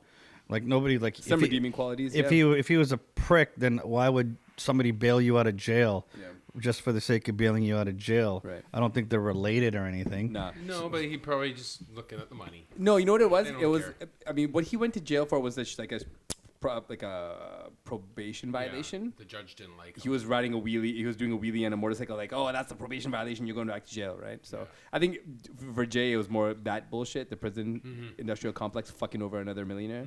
I think that's what he didn't like. But wait, one shout out we didn't do. Shout out to Jay-Z. Oh yeah, he bought the champagne. Does he own the sold brand? half of his brand to Moet. Oh wow! For how Yeah, much? so Ace of Spades. Oh, so that was Jay-Z's brand. Yeah. For how much? They didn't Billion. disclose the amount. Just but billion. it's some change. Yeah, it's a billion. No, it's got to be a big amount. I didn't know Jay-Z owned that. Yeah. Billion's he the did. new million now. And he wasn't gonna sell it to anybody, but Moet came and said Wow. we'll put up half. Did he say this for Are you sure he sold it, or I thought he bought it? It's No, my he boy owned it Biggie. and he parted with half of the ownership Wow. to Moet. No, that's pretty. That's some big shit, man. Well, that's it. Like if you have something, you know what they say: if it's hot, sell it. Yeah. It just keeps Right. adding on zeros to that bank account. Don't sell while you're hot. No. you don't sell low. You buy low. On 22 years ago today, the real Slim Shady album dropped. 22 years ago today. Wow.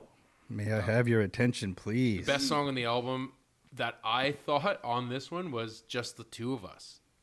Really? Well, because his first album didn't really have much. His first. Are you talking about Infinity, the first No, album? I'm talking not Infinity. I'm talking about 22 Name. years ago. Slim Shady. Right. Slim Shady one, the Grammy one. My name is. Yeah. Yeah, I guess that's No, alright. My Name wasn't on My that. Name wasn't Oh, no, on that was one. the Marshall Mathers. That was on Marshall Mathers. Right, one. right. Or Wait, the- so did this have Eminem. I Am on Wasn't it? Forgot About Dre on that too? No, Forgot About Dre was on Dre's album. No, the best song was Just the Two of Us. He didn't have any. The real hits. Slim Shady was also a single. Off of this album. No, it was not on that album. What? Yeah, that's the common What myth. what came from this album then? Nothing. And that's the amazing part about What? his Do you have album. the list, the playlist? Yeah. Let's see the discography of this. It makes no sense. No, because he every album Okay, that he Google. had. Give me the track list for Eminem's Slim Shady album. Mike is taking way too long to light up the cannabis, so I'm going to All right. light instead. So this is was this his studio one? Yeah, this was the one. Wait a second. What was the one where he had? Because every one of his albums had a song. That made a hit. Yeah, the first single would always be like that radio corny song that he didn't care for, Some goofy shit, yeah. just to have a. All right, so here's the track listing for here. Without Me wasn't on there. No, you're right. My Name Is was on there. That was the song that carried it. Right? That was the song. So he had public service announcement. It was a skit. My Name Is was the first song on there. Okay. Forgot about that. Then it was Guilty Conscience. Oh, yeah, that's a good Remember song. Guilty Conscience? Yeah, that's that a was great a good song. video. The video was good. Brain Damage. Yeah, it's a good song. If I Had. 97 Bonnie and Clyde. Right? Role Model. Oh, yeah, that's a good song, too. Right? So it had some, not as big as his biggest hits. It had some meat in it, though. It had some meat, Yeah. right? My Fault. Rock Bottom. Just Don't Give a Fuck. Oh, yeah, okay. I'm Shady. So, Still Don't Give a Fuck. So, that won the Grammy, man. That was his first Grammy win. And Yeah, I but that was that his first album or second? It was the 99 one. So that was his first. First one. That's his first album. Yeah. No, his Yeah, first but My album Name was Is? Infinity. Yeah, though, wasn't but that it? was like a But that was like non-major. a whatever one. And then his first album was that. That's Yeah. when he came into rap, and he was this big deal. Mm-hmm. Remember when Eminem came? But he blew up like on the second and third, like really blew Yeah, up. well, He I- blew up with Stan. Stan Was like, I think that was crazy. his like that was Keep it in his the closet. like really I'm taking over the world shit. Dude, that's an epic song, man. Yeah. It's a great song. But with My Name Is, I remember seeing the video for the very first time, not knowing who Eminem was. I'm like, what the fuck? Is because he had Marilyn Manson in the video and yeah. shit. Like, hi kids, do you like violence? I'm like, what? But do you hear the couplets? Like, wow, Yeah. this guy's got some fucking great bar structure. Well, he blew Dre's mind. Yeah, That's hell all. yeah. That's all it took. And blew his wallet out. Are you No. are you a fan of Slim? Yeah. I love Eminem. I mean, I don't like every song, Mm-hmm. but there's a handful of songs of his that I love. I saw him live at was it the Smoke? Up in Smoke tour? Oh, wow. Like him and Exhibit are super tight, right? And they did a bunch of songs together. Yeah, fuck Eminem's like the Game said it. One rapper I would never want to get into a beef with Facts. is Eminem. Facts. 'Cause Eminem will chew you up. Oh, yeah. Technically precise. Oh, yeah. All the time. Rhyming shit that doesn't even rhyme and makes you Doesn't think make it's sense. rhyming. That's just fucking mind manipulation. Yeah. Yeah. Okay, last one we got here, and then we're going to go to your question. Sorry, I didn't realize it. No, this is good. I love this We're conversation. putting you to the test. This month in history, the Supreme Court, in fact, today, the Supreme Court of Canada said that the law was now limited. Capital punishment law is now limited only to the killing of cops and correctional officers. That was in 1968. So up until bullshit. 1968, you could get the death penalty. If you look up there, that's how they died. This was actually at Public hanging. public hanging, and that was at a prison in back east, Toronto's Oh, Don jail. I thought that was Wally. That was the Don jail back then. Last week. 1960s. That's what they looked like then in the Damn, 60s, yo. dude. Hanging people. They dressed up and shit. It's fucked up. And so this month they said, okay, no more.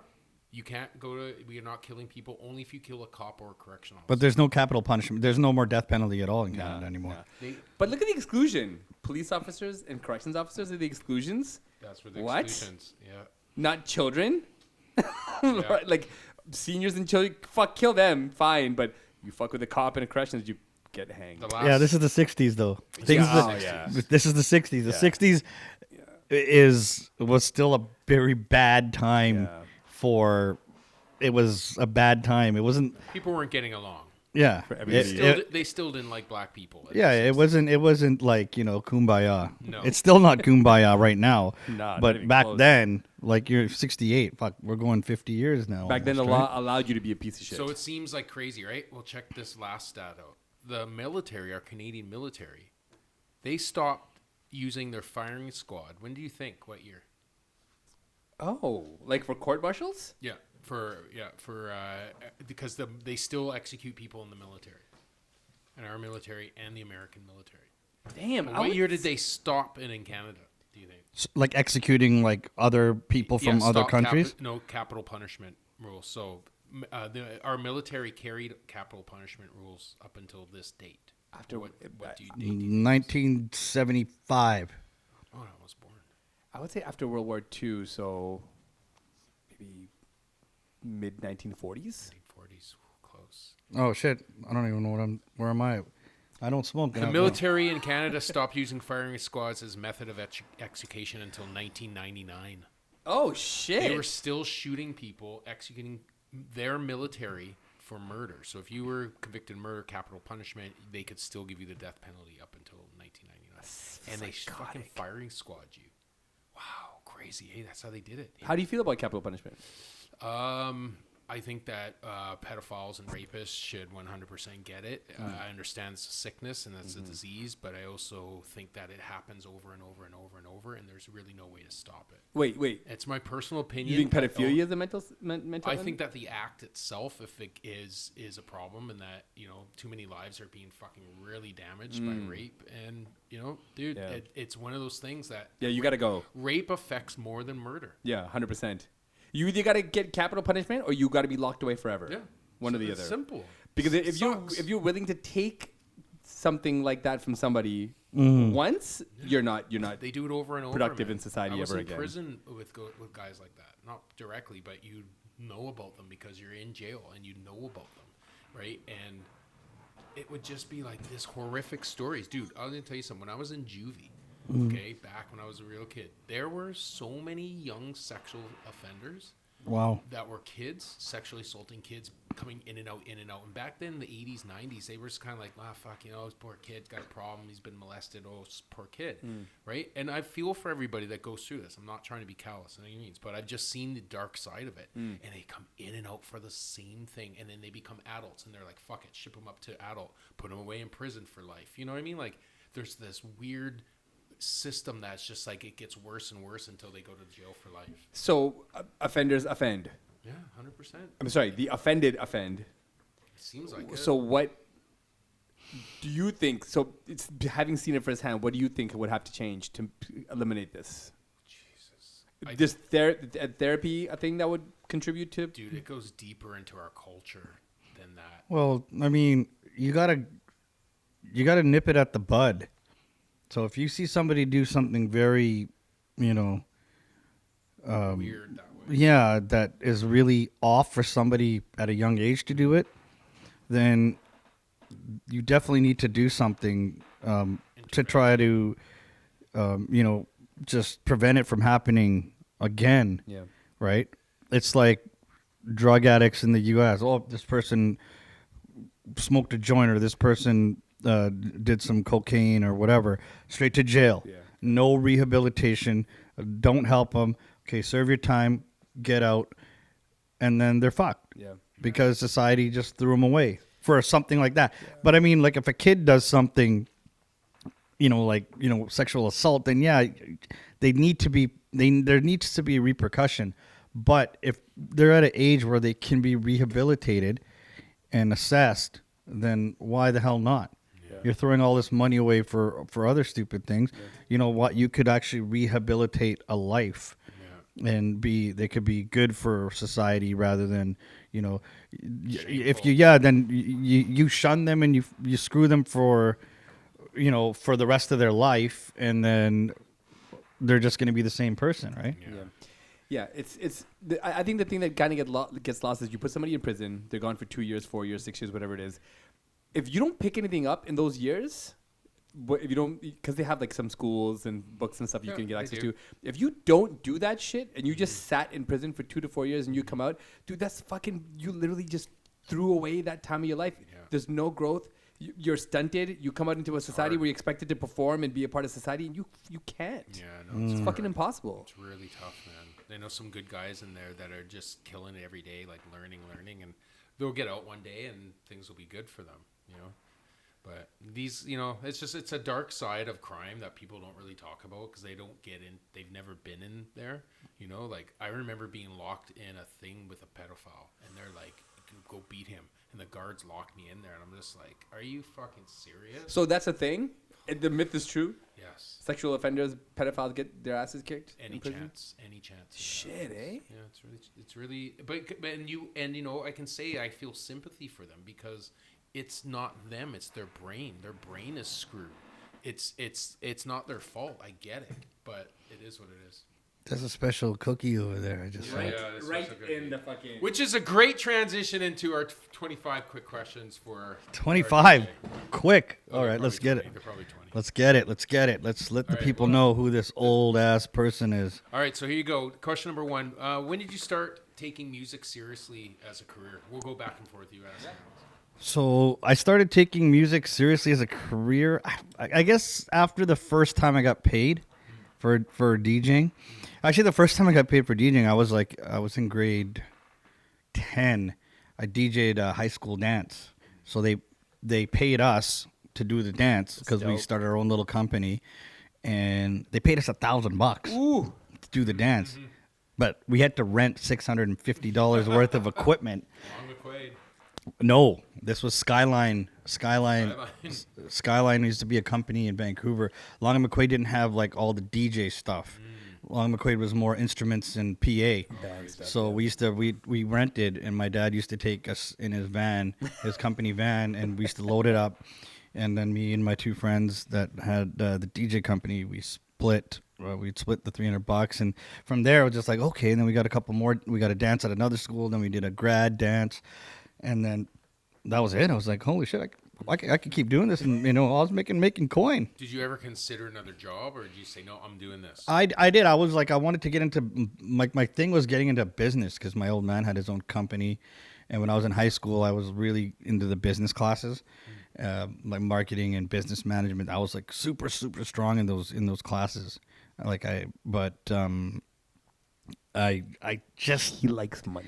I didn't get into that because there was like a little fallout at home, and basically I couldn't go to school right after high school, so I decided to just take it. I started getting jobs as a DJ at a neighborhood pub, and then it just kind of snowballed from there. But it started when I was in grade 10, and I'm like, okay, well, I could make some money on this. Even when I was a kid, I used to do Michael Jackson dancing impersonations at weddings, and the families used to give me money to do that. That's so awesome. so I was a child actually. It was child labor entertainment. My dad used to make me dance at people's weddings and Exploit shit. it, child.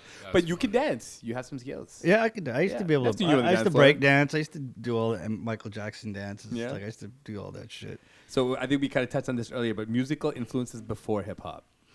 Like, give us your top 3 rock bands all time. Top 3: Your favorite top 3 all time. Kiss, Metallica, and Rush. Damn. Wow. Because I'm a drummer, and I love Neil Peart is fucking amazing on the drums. Oh, And I love Metallica because it wasn't like thrash metal. It was like really good heavy riffs and big drums. I'm all about big riffs and big drums. So that's that. Like I love like ZZ Top, and I love like Canadian bands. I like Honeymoon Suite. what is and something we wouldn't expect you to be listening to or to know the words to? shit. Yeah, like Tom Sawyer. Like I'm listening to Tom Sawyer in my car. Yeah. I got this one MP3 that it's all like rock and like rock ballads and power ballads, like Wasp and shit like Oh, that. wow. Cinderella. Yeah, that. So I'm driving, listening to Tom Sawyer, and my fiance, she's like, what the hell are we listening to? I'm like, what do you mean? I go, this is Rush, the greatest 3-man band of all time, right? And I go, just listen to the drums, right? And I'm driving, and I'm playing the drums on my steering wheel. Shout out Doreen. Yeah, what's up, baby? She's chilling. So those are my 3. That's awesome. Yeah. What was your first hip hop song that you heard that caught your attention? First rap song. I'm gonna say it was Fat Boys. I think it was Oh. it was the Fat Boys. Fat Boys. I think one of them just died. Yeah, I did. Yeah. It was the Fat Boys because that was the first time I heard rap on the radio, and it was the song Wipeout. oh yeah. And they did a remake of Wipeout with the Beach Wow. Boys. So that's when there was no like top 40. So like LG 73 never played LG like any rap 73. music or anything like that. And I think this is even before Run DMC. And so I heard Fat Boys. Damn. And I'm like, oh, and then I could hear they were beatboxing in the track. There was a break, and I was like, fuck you. And I used to sit there and I used to record it on the tape deck, right? Yeah. But I hated it because the advertisement would blend in, right? So like you would never get the clean song from beginning to end. Oh, wow, those were the days, crazy. man. Yeah, so that it was Fat Boys is the first. That's the first time that's been referenced on the high face. Well, if you know the history, Fat Boy's been around longer than a lot of fucking groups. Facts. I think even before Run DMC, if I'm not mistaken, but close to. It's that same era. Yeah, definitely. Yeah, Wow. then was Run DMC was pretty much right after that. Yeah. It took over everything. Yeah. Yeah, pretty much. Well, everything changed, right? Like that's the problem with rap is that the generations change. You can't move from one generation to the next because it's such a street. Yeah, I mean the beginning of rap was very simplistic, and it wasn't really like Run DMC did have some stuff, some lyrical content. So did Grandmaster Flash. Like they had some stuff, right? But I mean, and even like when the breakdancing records came out, there used to be some wicked rap tracks on. Like I remember this one album. Remember Breakdance? It came with the instructional poster. Wow. You remember that one? I don't remember that. But I do remember that. So I remember having the poster, and remember it showed you all the moves to breakdance. Unreal. But I had that record, and I remember there being a couple of dope rap tracks on there because a lot of instrumentals on there for breakdancing, but. There was a few tracks on there that had some lyrics. But I think Run DMC was the first like packaged performance because they could spit and their outfits were tight and they had a whole vibe they created that everybody wanted to be a part of. Yeah, it was. They weren't a gimmick, but they were packaged to sell For sure. Yeah. right. sure. But Yeah. they had the skills for that time. Yeah.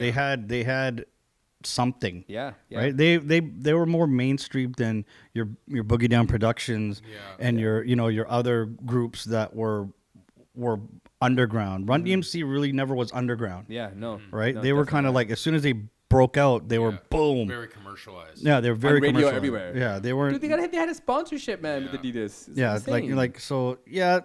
because for us, all we saw was whatever we saw on TV or whatever we heard on the radio. There was no other avenue to know what hip hop was. Nothing. Not in the 80s, right?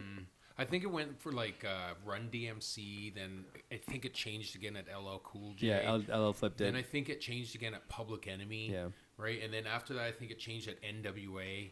Right, and then I think Tribe kind of helped balance some of NWA and maybe Tribe might have been on the conscious level, right? Like along there, and then Tribe was on it. It's a different type. different That's when I world. think hip hop started becoming subgenres, right? Yeah, around that time, people didn't want the gangster rap. Gangster rap basically changed it. Said, I don't want to listen to this. This isn't me." too hardcore.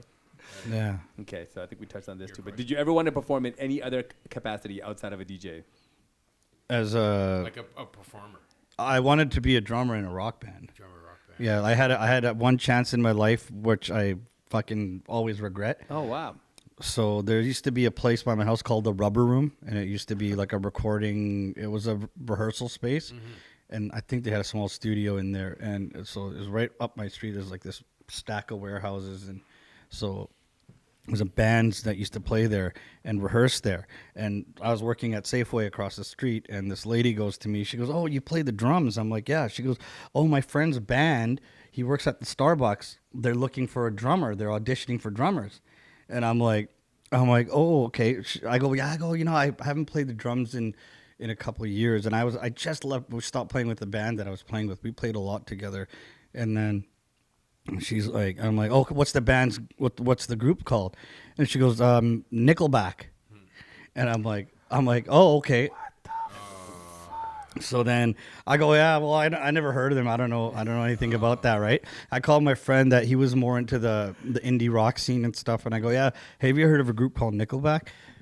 He goes, "Yeah." He goes, "They're a pretty good local band," and I'm like, "Yeah, they're my coworker said they're looking for a drummer because the bass guitarist worked at the Starbucks across the street from my work." Wow, that's And then I was like, "Yeah, imagine my life would have been so much different if I tried out." And they're like, "Yeah, we like this little Hindu man. You can, dude, the you can- representation of being a brown drummer in that band would be amazing. I would have been the second guy. I think the guitarist from Soundgarden was a East Indian guy, Yeah, right? So he would have been a pioneer. Wow. right, for the future. Trip, man. yeah, Oh, wow. yeah. We be doing this interview like at my house up on the hill Yeah. somewhere, Oh man.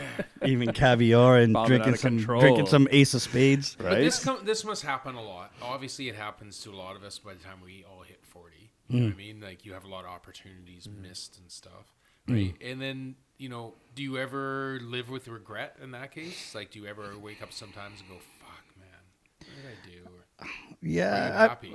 You know what? I think the thing is, when you go for certain things, you're taking a big risk too. Like I've taken some minor risks, like chasing the dream per se, right? But in terms of regrets, like professionally, I think once you plateau, then I'm like, okay, well, I think this is as far as I'm gonna get here. If there was other open windows, yeah, but I think nowadays it's so hard to get into a certain form of success. So I think my regret was probably not learning music production earlier because of my phobia for computers. Because everything on computers just freaked the shit out of me. Like I just didn't want to, I was very analog with everything, right? Even like going from DJing from Vine, like playing records to the computer, I was one of the last guys to switch over. And guys hated me because they'd have to bring a power box to power the Serato box because they're like, oh fuck, Junior's coming, and like a couple of the little DJ booths were this big, so I'd have to put like 3 crates of records. But yeah, that's probably my biggest thing is I wish I learned how to produce music when the guys that I was the DJ for as the DJ for the rap group. I wish I knew how to produce music and make beats then, because it wasn't as hard as I thought, and I picked it up really quickly. And I wish I did that then, because then I would have, I would have probably given myself like maybe a 10-year 10 years earlier from when I actually started it. And I think you guys would have been like a self-contained little. No, we could have blew up big then, because we had opportunities. The opportunities that we had back then aren't available for artists that now, because there's way too many artists. Yeah, hell yeah. Early 2000s, there was not a lot of shit coming out of this city, and only one guy was producing the music for the group. And then when he kind of took off, then nobody else was producing music for them except for a few other guys. But like I said, I wish that's probably my biggest regret. Yeah, once you lose that momentum, man, it's fucking tough to get it back, man. Yeah. It's tough to kind of push yourself to keep, It just seems like now anybody can produce music. Yeah. Like, really. But there's too much shit out there. No, it's easy. It's so easy. It's like... So what's the X factor now, then? If it isn't... Because everyone's talented. Everyone's a YouTube star. It's luck. It's just luck. It's all luck. Is this how you look? Or is it's luck. It's going viral. It's going viral. Luck Like the guy that's... I don't know the whole story, but the guy that gave the beat to that Lil Nas X for the Old Time Road, that was like one of the biggest songs of the year. Yeah. And that guy, I think, sold him the beat for like $150 or something like that. No, but that's just the way it is. There was nothing to the beat. Yeah. This guy turned it around and flipped it, and all of a sudden, boom! Created a moment. Yeah, like you got to have it's got to be, the timing has to just work, and the stars have to align, right? Like, Crazy. Yeah, it is. So I think that's anybody that, like, I'm in forums, I'm in social media groups, home recording studio, this one group, and there's a FL studio group, and there's just so many producers now because it's so cheap. Like I'll have conversations with like producers from Africa and India, like the little nooks, like they're like, okay, I have these 2 little monitors. They just have a program and a laptop, and they're doing all this crazy stuff that you can do. Because you can get a cracked version of any DAW, and you can just start creating shit. And then you can just send the transfer over to you can email it to 100 people, and if somebody likes anywhere in the world, so you got to just have I guess you got to have a following of people that just keep coming back to you for. I guess that's what it is, right? And it's also the interaction with them and stuff, right? Like there's so much now to being a musician. Isn't just being talented.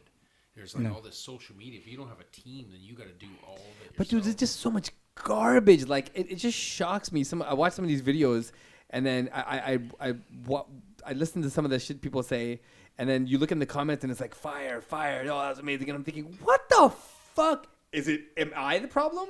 No, Am people, I- you know, the thing is, when you you comment on the person's post, then your post shows up on that person's feed. Right. People comment and shit all the time. When I first got on Instagram, I'm like, why are these people like all these randoms just messaging and saying this and that? And then I realized, okay, it's just all like, you know, spam and people are just, it's just to bring traffic towards what you're doing. All right. Yeah. And after a while, like when I first wanted to like promote my music and stuff, I'm like, okay, well, I'll use Facebook and Instagram like crazy. And I would copy and paste like my link on every fucking thing that I would, and then tag every single person.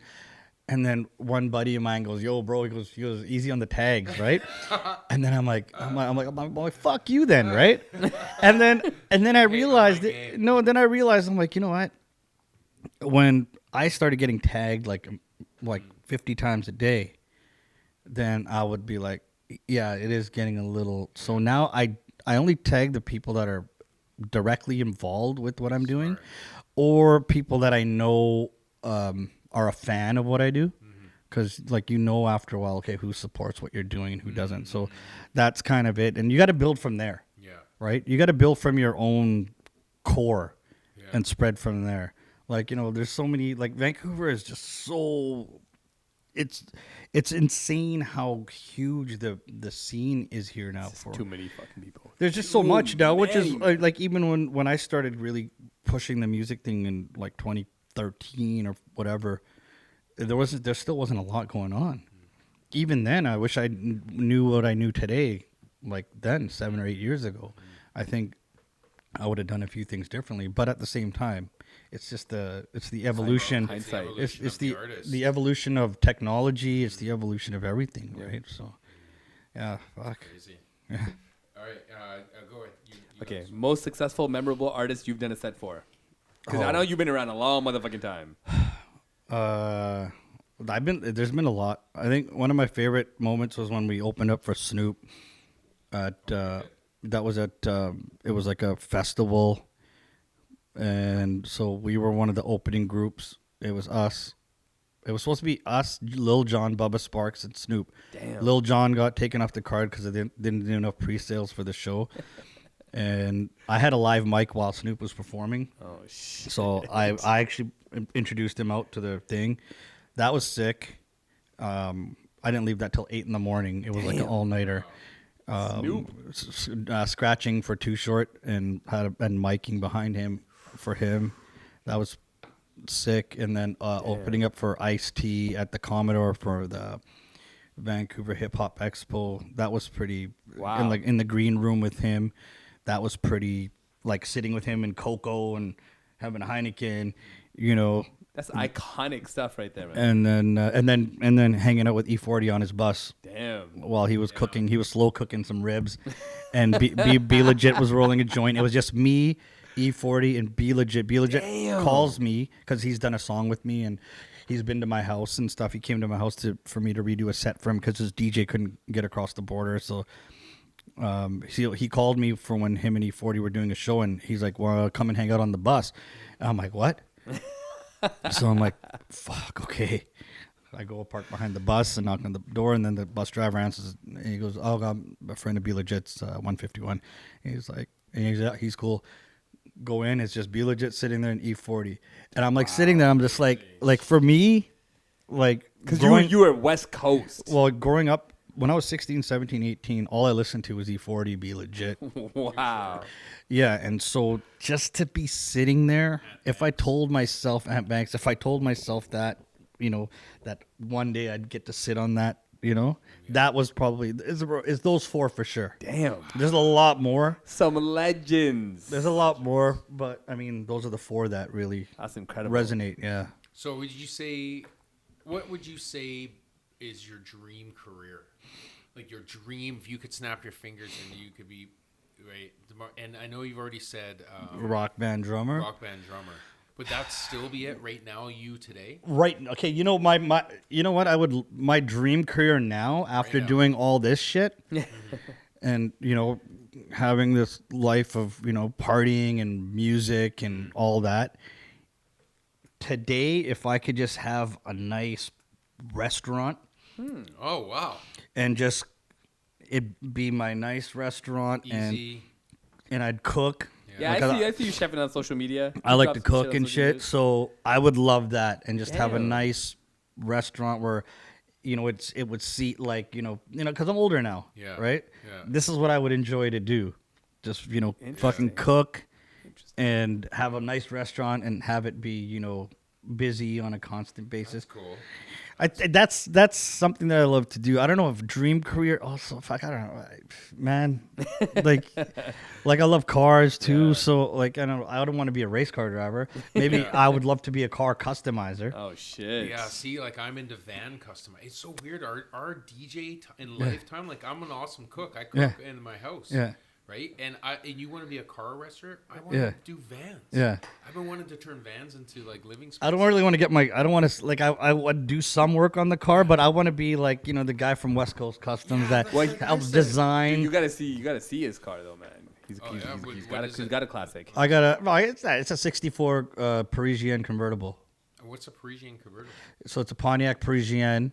It's like the big Pontiac equivalent to the Impala. Really? Yeah.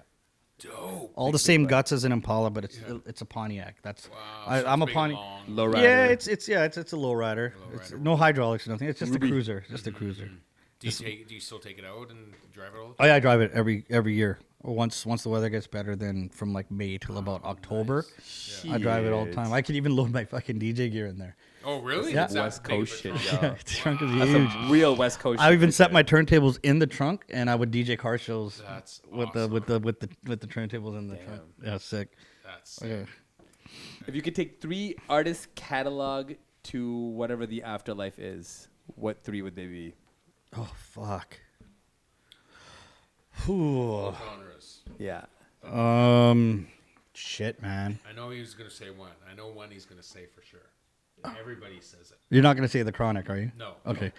The whole The whole catalog discography, yeah. Of one artist? Yeah. 3 3 artists. artists. Oh, you can their pick. whole discography? Yeah. Everything they've Oh, ever done. okay. Well, fuck. I would take. Kiss would probably be one of them. You say that. I was made for love. Oh man, I would say Ice Cube. Oh shit. Whoa. Yeah, yeah. I like, but I like that. before he was rich Ice Cube. Yeah, yeah, yeah. So NWA up until Death certificate. Lethal Lethal Injection. Lethal Lethal Injection's injection. banging. Maybe, After Lethal Injection, I think things kind of went a little soft. War and Peace. And Yeah, it just is like he didn't have that drive anymore. But Yeah. like I could listen to Ice Cube shit forever because, facts. and then I would probably just go with Michael Jackson. I knew it, Nice. man. Yes. MJ's been on a lot of lists. He's been on every fucking list. Yeah, like Yeah. off the but specifically Off the Wall. Deserve a cook. Off the Wall is like my favorite That's album. an Like That's not my incredible favorite album. not Thriller. Thriller was good, but Off the Wall was just like that's when he said, "Welcome to the world." Yeah. His fucking music. Wanna rock Dude, with my- you. Have you heard the home demos of there's home demos of Don't Stop Till You Get Enough Oh, it's so good. and Working Day and Night. So they're actually doing the home demo at their family's house, and all the brothers and the Janet's playing the glass bottles. wow. You listen to it, Oh, it's it's like so good. it Oh, actually great. gives I've you never like heard this tingle and quiver Yeah. because Oh, it's so raw. They were the best. Yeah. They were the best of all time. Dude, my kids bought me that for Christmas off the wall vinyl. Nice. Great. Yeah, that's Great one of my choice. DJ buddies. They brought me this anniversary CD pack, and it had those 2 Just home listen to it demos over on and it, over and I was again. just like, "Yo, yeah." They're the passion, man. The passion in that Off the Wall Is he album the was. best? Is he the goat? Is Michael Jackson the goat? Are you talking artist and musician? Yeah. Prince. Ooh. Wow, you're on the Prince side. What's Yeah. the argument? for Why? Prince? Because Prince played every he instrument. played all his instruments, right? Prince goes down as one of the greatest guitarists, underrated guitarists of all time. sure. And Eric Clapton will say it Parade was when they did this thing, and it was I think Tom Petty, Eric Clapton, Prince was out there, and Prince fucking blew them away. Oh, he's a master. Prince Master. Prince to me, I mean, What about Stevie then? What? Does Stevie get some love in the list? too? Wonder? Yeah. No. This you is putting Stevie Wonder's before my time. Right. I'm not like Stevie for me. didn't dance. That's fair. Prince was like, man, like Prince has so many amazing songs. Michael Jackson does too, phenomenal. but Prince has so many amazing songs. He has like apparently 10,000 unreleased songs that was in his I believe vault. it. Wow. I believe it. That were in his vault. Wow. Right? That Jay-Z now owns. Yeah, I think one of my dreams is to go to because you can go to Paisley Park as there's a tour. Oh shit! So I think I might check that out. Yeah, That's Prince. pretty dope. Prince is. You know what? I see. It's a toss up between Michael Jackson and Prince for their discography. Damn. Yeah, Prince is like Prince is. good list, man. If you're a musician, then you would appreciate Prince more than. Yeah, Prince. Is phenomenal. True. Phenomenal. I think he did every instrument on a bunch of his albums, like every instrument. Yeah, he's that's pretty incredible. Amazing. He's pretty amazing. Well, okay, so what's your favorite go-to song at a party? Boom.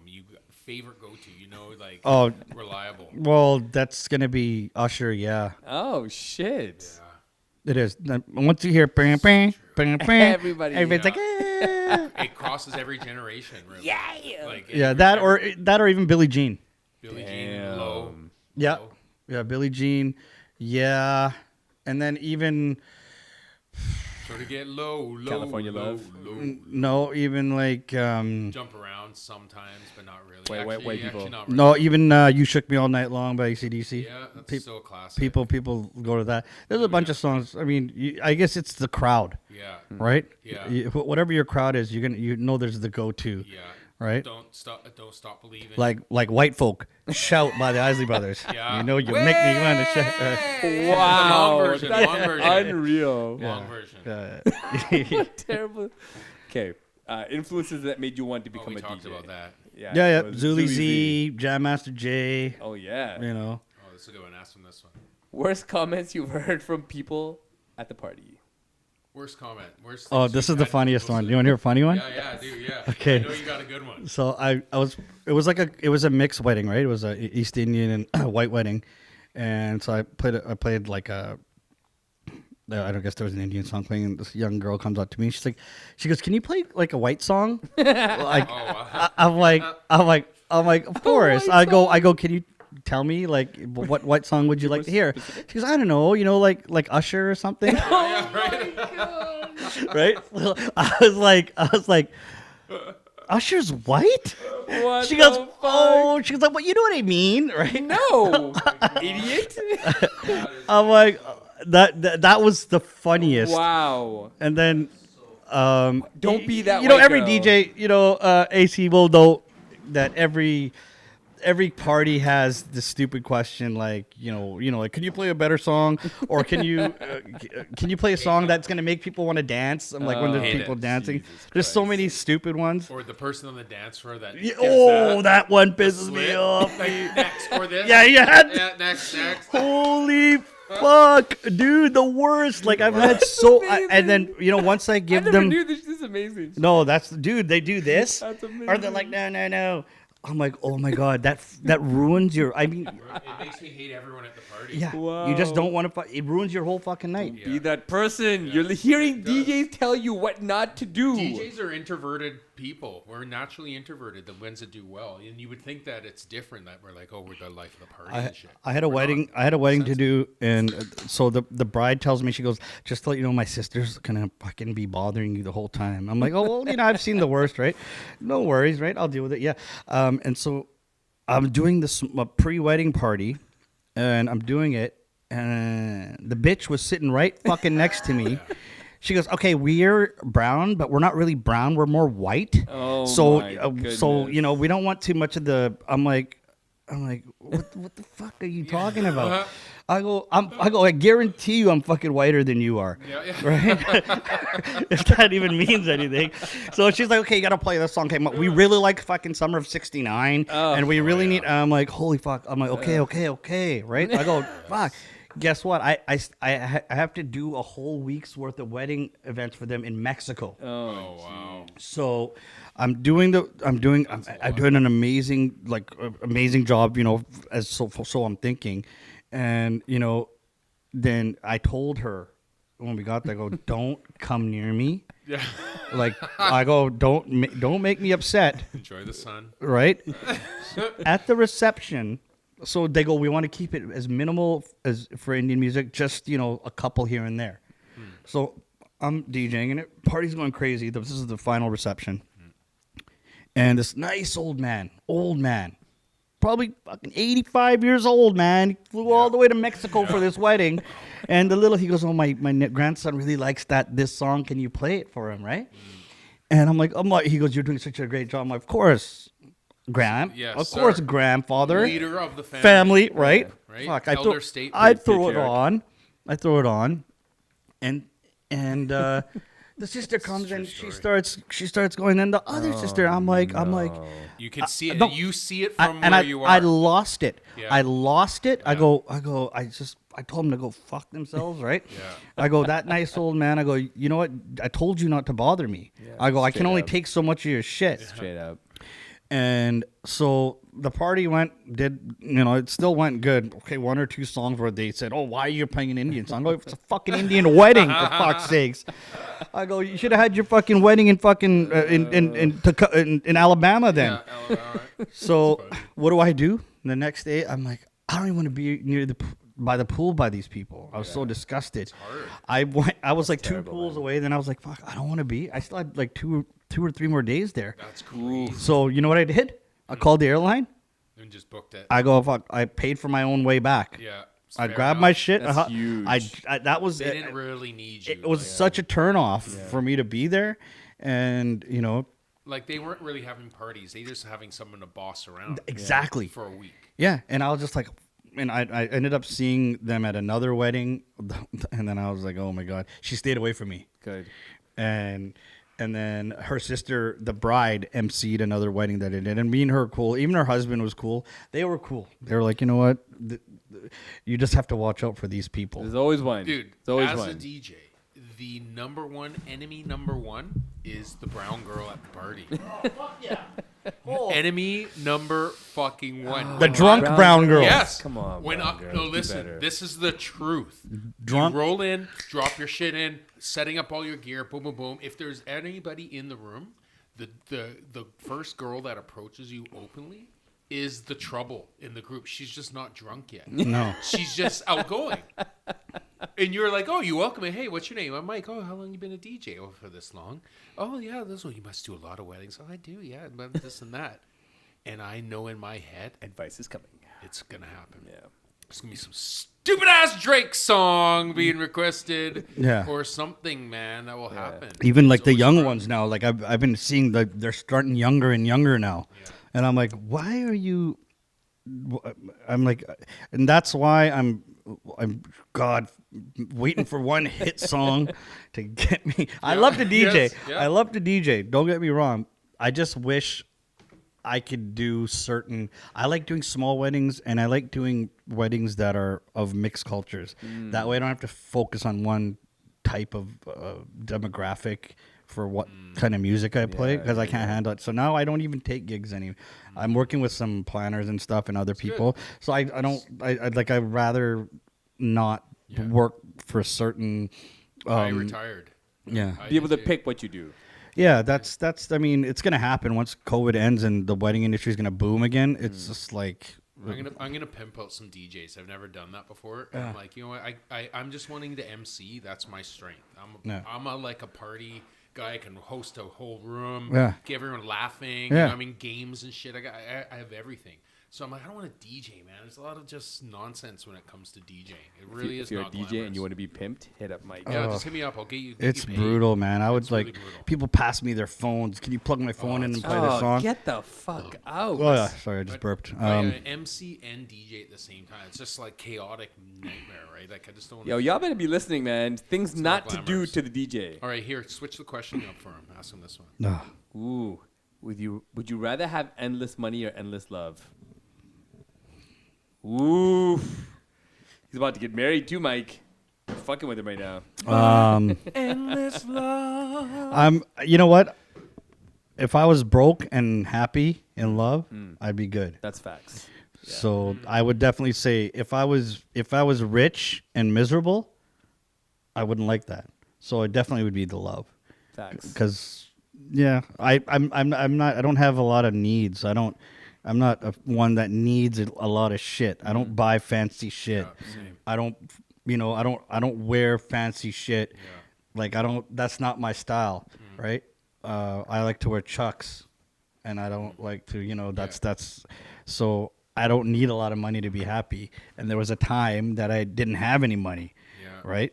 And and this is like early 20s when you're just kind of like fucking. You're paying for your own car and your own bills, right? And so I was like, oh, fuck, you know what? But I was actually happy. Because life was pretty simple, right? I think the more you want, the more you fuck up your life. So true, man. You know what? I'm broke. My girl's happy, so I'm in love. Man, this is like we're in your little closet nook. This is the smallest room in the house. She's happy. Mike's That's man all I cave. care about. You happy? You happy today? I have to clarify every time. I got to know if I'm out of a job anytime soon. Yeah. Love over money, but sometimes money brings love too. Yes. So who knows? Yes. What is the most useless talent you have? Oh, impersonations. All right, give me a good one. No, I can't really. No. Why don't I we all can't- do an impersonation? I can't really do it on the spot. Do you want me to warm you up with one? Who is it? Who I do have you shitty do? ones. Well, I could do how you doing there, brother? Oh, okay. Elizabeth, get your ass over here right now. Oh, shit. This is a Hulkster? No, that's Macho Man. that's The Macho Man. Oh, Macho Man. that's macho. Oh, that's really good. Dig it. Ooh, freak out. The 80s kid. That's dope. Hey, that was good. Oh, yeah. Tense all the time. Go Santana. This is your. I got a root beer for you, Chico, because I'm the cream of the crop. Yeah, that's right, the cream of the crop. Were you a big wrestling fan growing up? Obviously. I right? still, you know what? That's my. Do you know That's it's fake? You know it's not real. Sorry, spoiler alert. it's my. It's my forbidden love. It is, right? Your So- taboo love. Guilty Right? Yeah, I like watching old wrestling clips, and when wifey goes to sleep, I fucking go on YouTube and I'm like watching old How wrestling. many WWF. times have you watched the Andre the Giant documentary? I've watched it twice, Yeah. but I've It's one of watched the ones. the thing I watched the most was when Hulk Hogan turned heel. Oh, shit. When he turned to the dark side. I was Dark side? Pack. That was huge, For life. and I just loved it because it was just so funny. He was to watch him trying to be a bad guy. He was like, he goes, He's all "Oh, distraught." you fans can stick it, brother." That was like, he was That's trying, when he started his cocaine he was problem. trying to figure out how to be a bad guy. He goes, "Let me tell you something, Mean Gene." He goes, "All this trash in this ring represents these fans, brother." He kept saying "brother" still. He couldn't get the brother out. Oh, bro. Okay, wait. What's your impression? Mine? I'm interested now. Oh, fuck. What can I do? These cookies are some of the best Sean Connery. cookies. Very nice. Very nice. What about when Norm Macdonald did Burt Reynolds? Oh, yeah. my- that was so good. Let me take I'll take the rapist for 400. Norm is dope. You're so Underrated, man. I'll Underrated take psychopath. ape tit for 200. Yeah, it was It's so a good. petite déjeuner. Or I'll take the condom thing for. That's probably the best Saturday Night Live, the Jeopardy shit. Oh my god, that was good. great. Those years of Saturday Night Live were the best. Yeah, Farrell Will was fucking Ferrell. a beast. Yeah, he's really lost it. He's lost it. Oh, speaking of losing, ask him this one. What's your biggest failure, and what did you learn? I'm still failing at it. Because I like to partake in alcoholic beverages. So that to me is it's a lifelong challenge. I don't drink every day, or I don't drink every 2 days, 3 days. I won't drink for a while, but then I will. If I start, then I'll have to have like I'll go for a couple days. Oh yeah, Right. tying a And- big knot. Yeah, then it's kind of like Yeah. that's probably my biggest failure in life is not being able to like I've conquered everything that I've gone after. Yeah. Like I've never not. You set a goal and you kind of do it, and if you succeed, you succeed. If you don't, you don't. Yeah. I don't think not succeeding is a failure, but I think I've been failing at trying to kick the habit. So if I can't That's a kick big it, one. I think I can still control it. I've controlled it now because being a DJ, and like at a young age, my liver took a beating as on a cruise ship working as a drinks all DJ. night. Sending you drinks, having a DJ name like 151 doesn't help, right? If it was like Tommy, great if my name by was the way. DJ Strawberry Tequila, then it'd be Baja Rosa or something. Oh man, Right? That's It'd be a different so story. true, It's one of the man, better working DJ bar. names though. Yeah, like I was like, Definitely I remember that's when I was like, holy shit, I've been drinking every day on the cruise ship for like literally 6 months. Yeah, that's a lot. Didn't even think You about don't it So like when think I about came it. back, then I was just like, it kind of became a part of my whole thing because I was like, oh, it was like, oh, let's go in the daytime, let's drink because I was drinking in the daytime out there, like sitting in the hot sun and. So that's kind of been. It's not a failure, but it's a losing battle, but I'm not losing it anymore. Yeah. I've kind of That's huge, I've man. kind of put a little bit of control over it. That's It's good. big. So yeah. That's a good admission. Yeah. To be able to You talk have to, about it. like, yeah. I mean, like, failing at, like, what else can I say I've failed at? I've been Yeah, pretty 'cause you've had blessed. pretty dope career. I'm And pretty. it's not failure until it kills you, Yeah. right? Yeah. If it doesn't kill you, it's not a failure. Yeah, You know yeah. what I mean? It's a Kinda. resilience, right? Yeah. You got to bounce back from it. That's what the liver does. So, as long as you treat your liver good, your liver will take. Yeah, so I think it's the only organ that continues to Yeah, know, it will replenish itself until you die. Mhm. Yeah. It's nuts. This is the interesting. All right. one. So, what advice? We got a couple more here. What advice would you give to someone looking to become a DJ? What's the first advice? Guy comes, I want to become a DJ. I think you need to learn. Music knowledge is huge, right? Going back to the cooking, you have to know your ingredients Yeah. to make a nice meal, Yeah. a balanced meal. Yeah. So when you're DJing, you should be able to consider yourself a real DJ. Before it was like, oh, you don't play vinyl, you're not a real DJ. Yeah. It doesn't matter. You know what? I think that only applies to I came in an era where we had to use 2 tape decks, 2 CD players, and 2 turntables to DJ, because I couldn't get songs on vinyl, so I'd have to play it off a tape. Or if I didn't have if I didn't have a song Wow. on, like a lot of say Indian music, barely got CDs from. They were all on cassette tapes. I used to carry 2 cassette tape Jeez, cases, right? man. So have These a new long DJs don't know. realistic mixer with the 4 channels, and I'd have the stack. It's harsh, man. Yeah, it was crazy. So learn your music because it's so easy now to become a DJ. Equipment is inexpensive, Yeah. and Music's free almost. Everything- music is you can YouTube convert pretty much anything now. Yeah. So learn your music, and that makes you a better DJ. Because, like, honestly, I can DJ on my turntables, or I could DJ on a little controller that's this big, and wipe the floor with any new school DJ just because they don't know the music, Yeah, so true. right? And you mean all genres, Yeah, any genre that's gonna make people dance. right? I mean, 'Cause you're only playing 80 songs. Right. You Yeah. really break it down to a night, you're only playing 80 songs, maybe 100 songs. yeah, So you think of the millions of songs in a Yeah. Right. of music, yeah. Just that's learn crazy. your Pick music. 100, Yeah. Yeah. right? And then you have a backup plan. Wait, think That's it. about that. Yeah. Yeah, like I did an all 80s birthday party, and it was all 80s, and the guy gave me like a crazy list, and I was sitting with him. He was going off on this birthday party, and he actually owns the Coquitlam Express. wow. No, what's the The hockey team? Yeah. Yeah, the Coquitlam Adirondack? No, the Express. I think it's Express. Yeah, because there used to be, I don't know. Anyway, so he's super cool guy. He's like, this is my birthday, and this is what we're gonna do.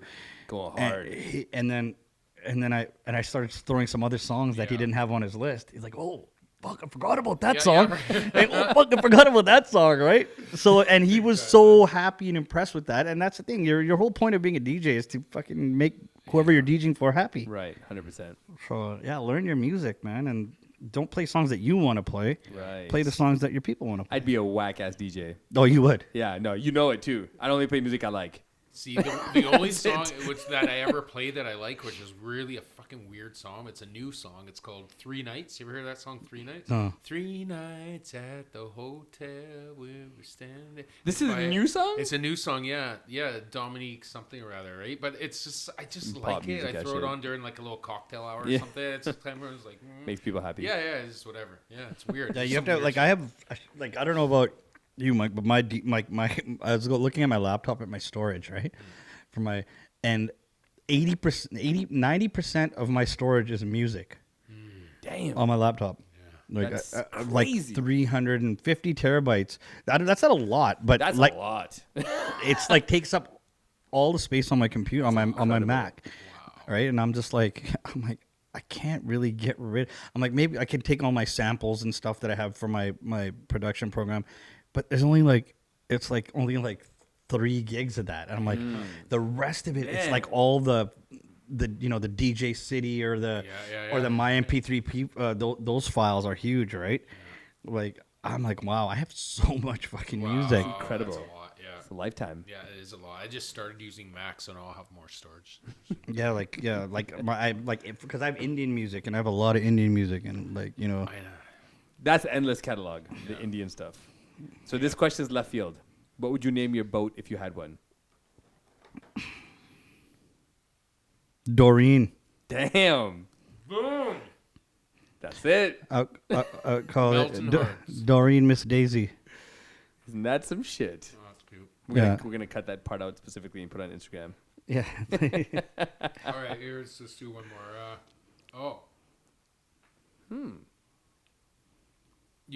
What do you think in this earth, in this world of ours, will finally break the internet for real? Ooh. What will it take? The assassination of Donald Trump Do you think so? Wow. on video. If somebody taped that.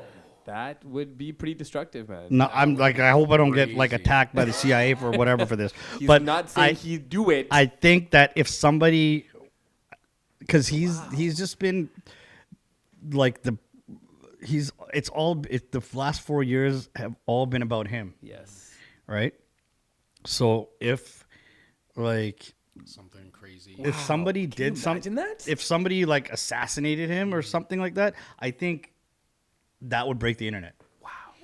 I think you're hope I'm fucking alive right. if that happens. Yeah, I want to see that shit. I don't think I don't know any other person that's been so taken over like the airwaves the way this guy has.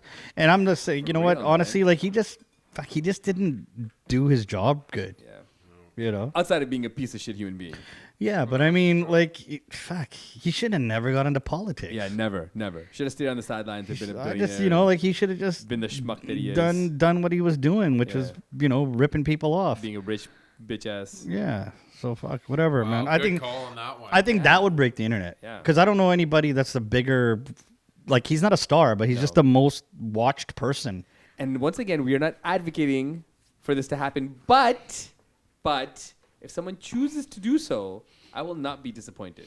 Yeah. I mean, I wouldn't. I honestly wouldn't care. I wouldn't be like when I was in Whistler with Doreen when we're watching the news and they said Donald Trump caught COVID, right? So right. like for a second there, we felt sorry for him.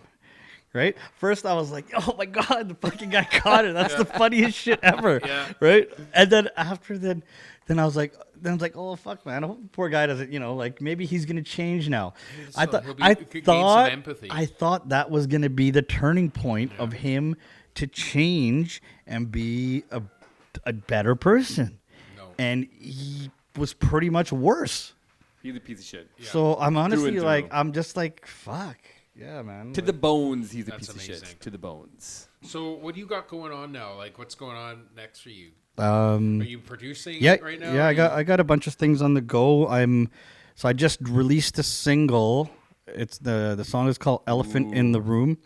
So it's got 2 of the guys that have pretty much mentored my music career as being their DJ, and so Vic Vodka and Cannabis. Shout out. I got them on a these song, guys. and I did a kind of a remix with verses that I had from Dub C from West Side Connection and Be Legit, and so I've just mashed it up into this cool high energy West Coast track, and so that just released. Where's that available? shit It's bangs. available everywhere. It's on all the streaming platforms and stuff like that. And right now I got 2 more singles coming up. One's called Tequila Sunrise. It's in all Spanish. It's for the lowrider community. That's so awesome. so it's like a car song, and so that's going to be dropping in May. And then I have another song with an artist from Vegas and an artist from here, and it's a very Bay Area, like a slappy Bay Area grimy track. And then I'm working on two artist projects right now. Is female singer Anna Santos, who's absolutely, she'll blow your brains out. So we were going for artist grants, and we didn't get any grants to help with costs and stuff. So I got some investors coming in, and we're gonna. Awesome. He's down to help the cause. He's a good friend of mine, and so he wants to get in. So we're gonna package her shit together because she's phenomenal. Like she sings like something else. And then I'm doing a couple other projects on the side. I'm gonna do an album called Electrocution. It's gonna be very arrogant and hard. I'm gonna put some heavy metal tones in there. It's gonna be a very hardcore, like just in your face. And I'm gonna do an all Fijian project. I'm gonna talk to him. I haven't started it yet, but it's Fijian rappers from Fiji, California, I think one in Australia, and then we have a handful here. That's dope, man. So that project's going to be called Hurricane Season, and then whatever shit, if I get any monetization from that, I'll do 50% of that will go towards the hurricane relief in Fiji. Dope. Yeah. So hopefully that'll help. Yeah, so that'll be good. So I've been reaching out to some artists in Fiji, and they don't have a lot of means to get shit out there. So I figured I'd help some of these artists from out there to do That's some cool, shit. man. And you get some different culture, right? And you get some different sounds to your music, and you're always learning. Right? Yeah. It's just something different to do. You know, I'm tired of the whole scene out here. I'm not tired of it. I'm just like, I want to just keep on expanding a little bit. What's the hip hop problem here in Vancouver? What's the I don't know. You know what? What's the music problem? Why are we not having tons of artists on the charts? Well, we did, right? But now I think that there's not much of an identity, right? You know, the one artist now, Mercules, is just doing crazy, you know, amazing right now for, you know, Vancouver, well, Surrey. Killing it. So my hope is that, you know, he finds some good talent here that's really worthy and puts them on, right? puts them on. That's what Drake did for Toronto, right? And I think that's what Mercules is not on any means on the Drake level, but he has the potential to help other artists with talent. I'm not talking your buddies, but I'm saying people with talent that don't have the means to get out there and get noticed, right? Yeah. He's got over 500 million views, right, on YouTube. Dude, he was on Dr. Phil. Yeah, he was on Dr. Phil too. So you know, he has. He got Shaq on like a remix. Yeah, the guy's amazing. He's doing his thing. And he started from the gutter. Yeah, from the gutter, man. Yeah. Doing it hard, right? Like he had a hard road, no doubt. Yeah, so I just like, you know, like some guys had some monetary success here, a minor success, but didn't kind of use that momentum to help bring the city up, right? Yeah. So there's a big underground scene here. There's a lot of, you know, like you said, everybody can make beats and produce and do stuff now. So I mean, it's like I said, it's the luck of the draw, right? Crazy. It's a crazy music world. It's just not the same as when we were growing up. It's just. Yeah, I mean, I'm not involved in it, but I've known people involved in it my whole life, dude. And there's just, yeah, I mean, there's no music video channels. I remember when we had a video on Much Music back in 1999, and I was a DJ in this R&B kind of rap group, and the video was played on the Indie Spotlight on Much Music. We used to have that. And so they played. I still have it on video cassette. I taped it. Yeah, and I'm watching it. I'm like, wow, we were such geeks there. But you know, we were on Much Music. First step, and man. it was kind of fun to see. That was a big step, man. That was a big accomplishment. Get on Much Music. Back then, that was huge. Yeah. That was huge. It was so hard. Yeah, I hope we get, you know, like a good, well-rounded artist. Yeah. Like this singer that I work with, she can rap and she can sing. And she's just got a really good head on her shoulders. So I packaged up about 6 or 8 songs with her. And I'm going to just tell my friend, look, if you want to invest, we want to do a couple videos and maybe you maybe pay to get her played on a few stations or podcasts, or I don't know how it works now, right? But you got to get viral on YouTube to get streams on Spotify, right? Yeah. Takes a long time. You as an artist, when you're not singing, you got to be spending the rest of your time on social media. Yeah, or pay somebody to do it. Or pay someone to do it. You have to. There's no. It's kind of like how child actors always grinding it out back in the day. Remember, commercial. You want to be a child actor. That's how you went. Now, just do videos. Right? Yeah. The kids do videos and they get picked up. Well, what we're gonna do is be ourselves as much as possible when creating this content, because we got some songs in the trunk right now. Yeah. That are gonna be on the way. ALI's got to. Yeah, it's You're back in the studio in a minute, man. It's coming. It's coming, I man. hope all the best for you, man. Because when you grind it out, always remember, if you keep going, it's inevitable that you will find great success. And I think a part of it is you have having, to keep putting shit out. and you gotta have people that support what you're doing and help create a team. And That's the main key, is you have to see, like, I would suggest now for artists not to record a whole project and then drop an album. That's not the way it works anymore. Like, you can drop an album if you have enough of a fan base. Yeah. So that's why right now I'm just dropping it. I'll just drop one song here, and I'll drop one song here and drop one song there. I think that just it because if you spend all your time and effort and release an 8-song project, people that listen to are probably going to listen to one or two of those songs. Yeah.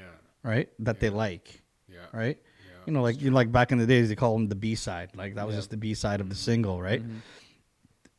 People don't want to have B-sides anymore. You want to give people 8 singles.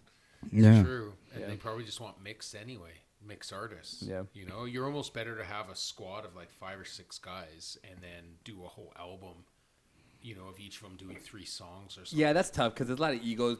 It's hard to get people to work with each other, right? Yeah, it's just a mixtape of mixed sounds or whatever. Right? Yeah. Like, it would be hard to do that. Yeah.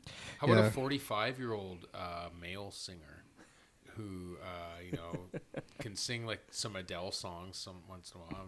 I mean, her voice range. Listen, man. What do you think? What do you think he would have to do nowadays?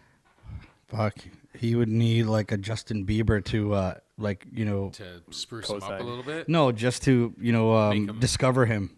Cosign. Oh, so you get someone to cosign. Well, now TikTok's the new thing, right? Yeah. So TikTok's like the new thing. I'm not even gonna get TikTok. Honestly, I'm at this point where I'm a guy that likes to be in the background. I like to make the music. When I first started, I want to try to be like the producer / so it's DJ 151 featuring, right? And then, but so now I'm doing that, but I'm not doing it. I'm just doing it to put music out.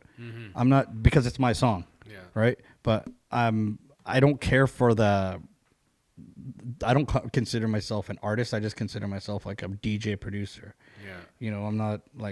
It's hard to explain. No, I get it.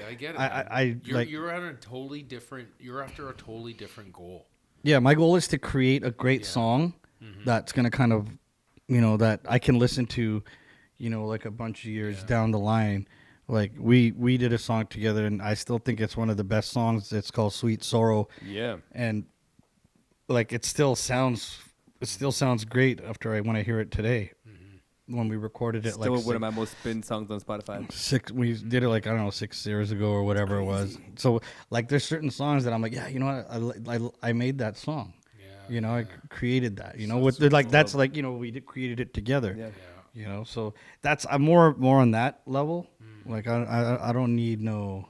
Yeah. Let the people decide whether you're good or not. Well, when you give it to the artist, because the artist that's what they're in it for. They're in it for the shine, right? Yeah. So. I just want to say, hey, I created the music. Yeah. Like, I work with this one artist, and he, on his YouTube, he always has, music by me, right? And we have 4 songs, I think, of his that I did with the music and the production for, and we hit over 1 million views on 3 of the songs combined. Oh, there's Thug Pun. Yeah.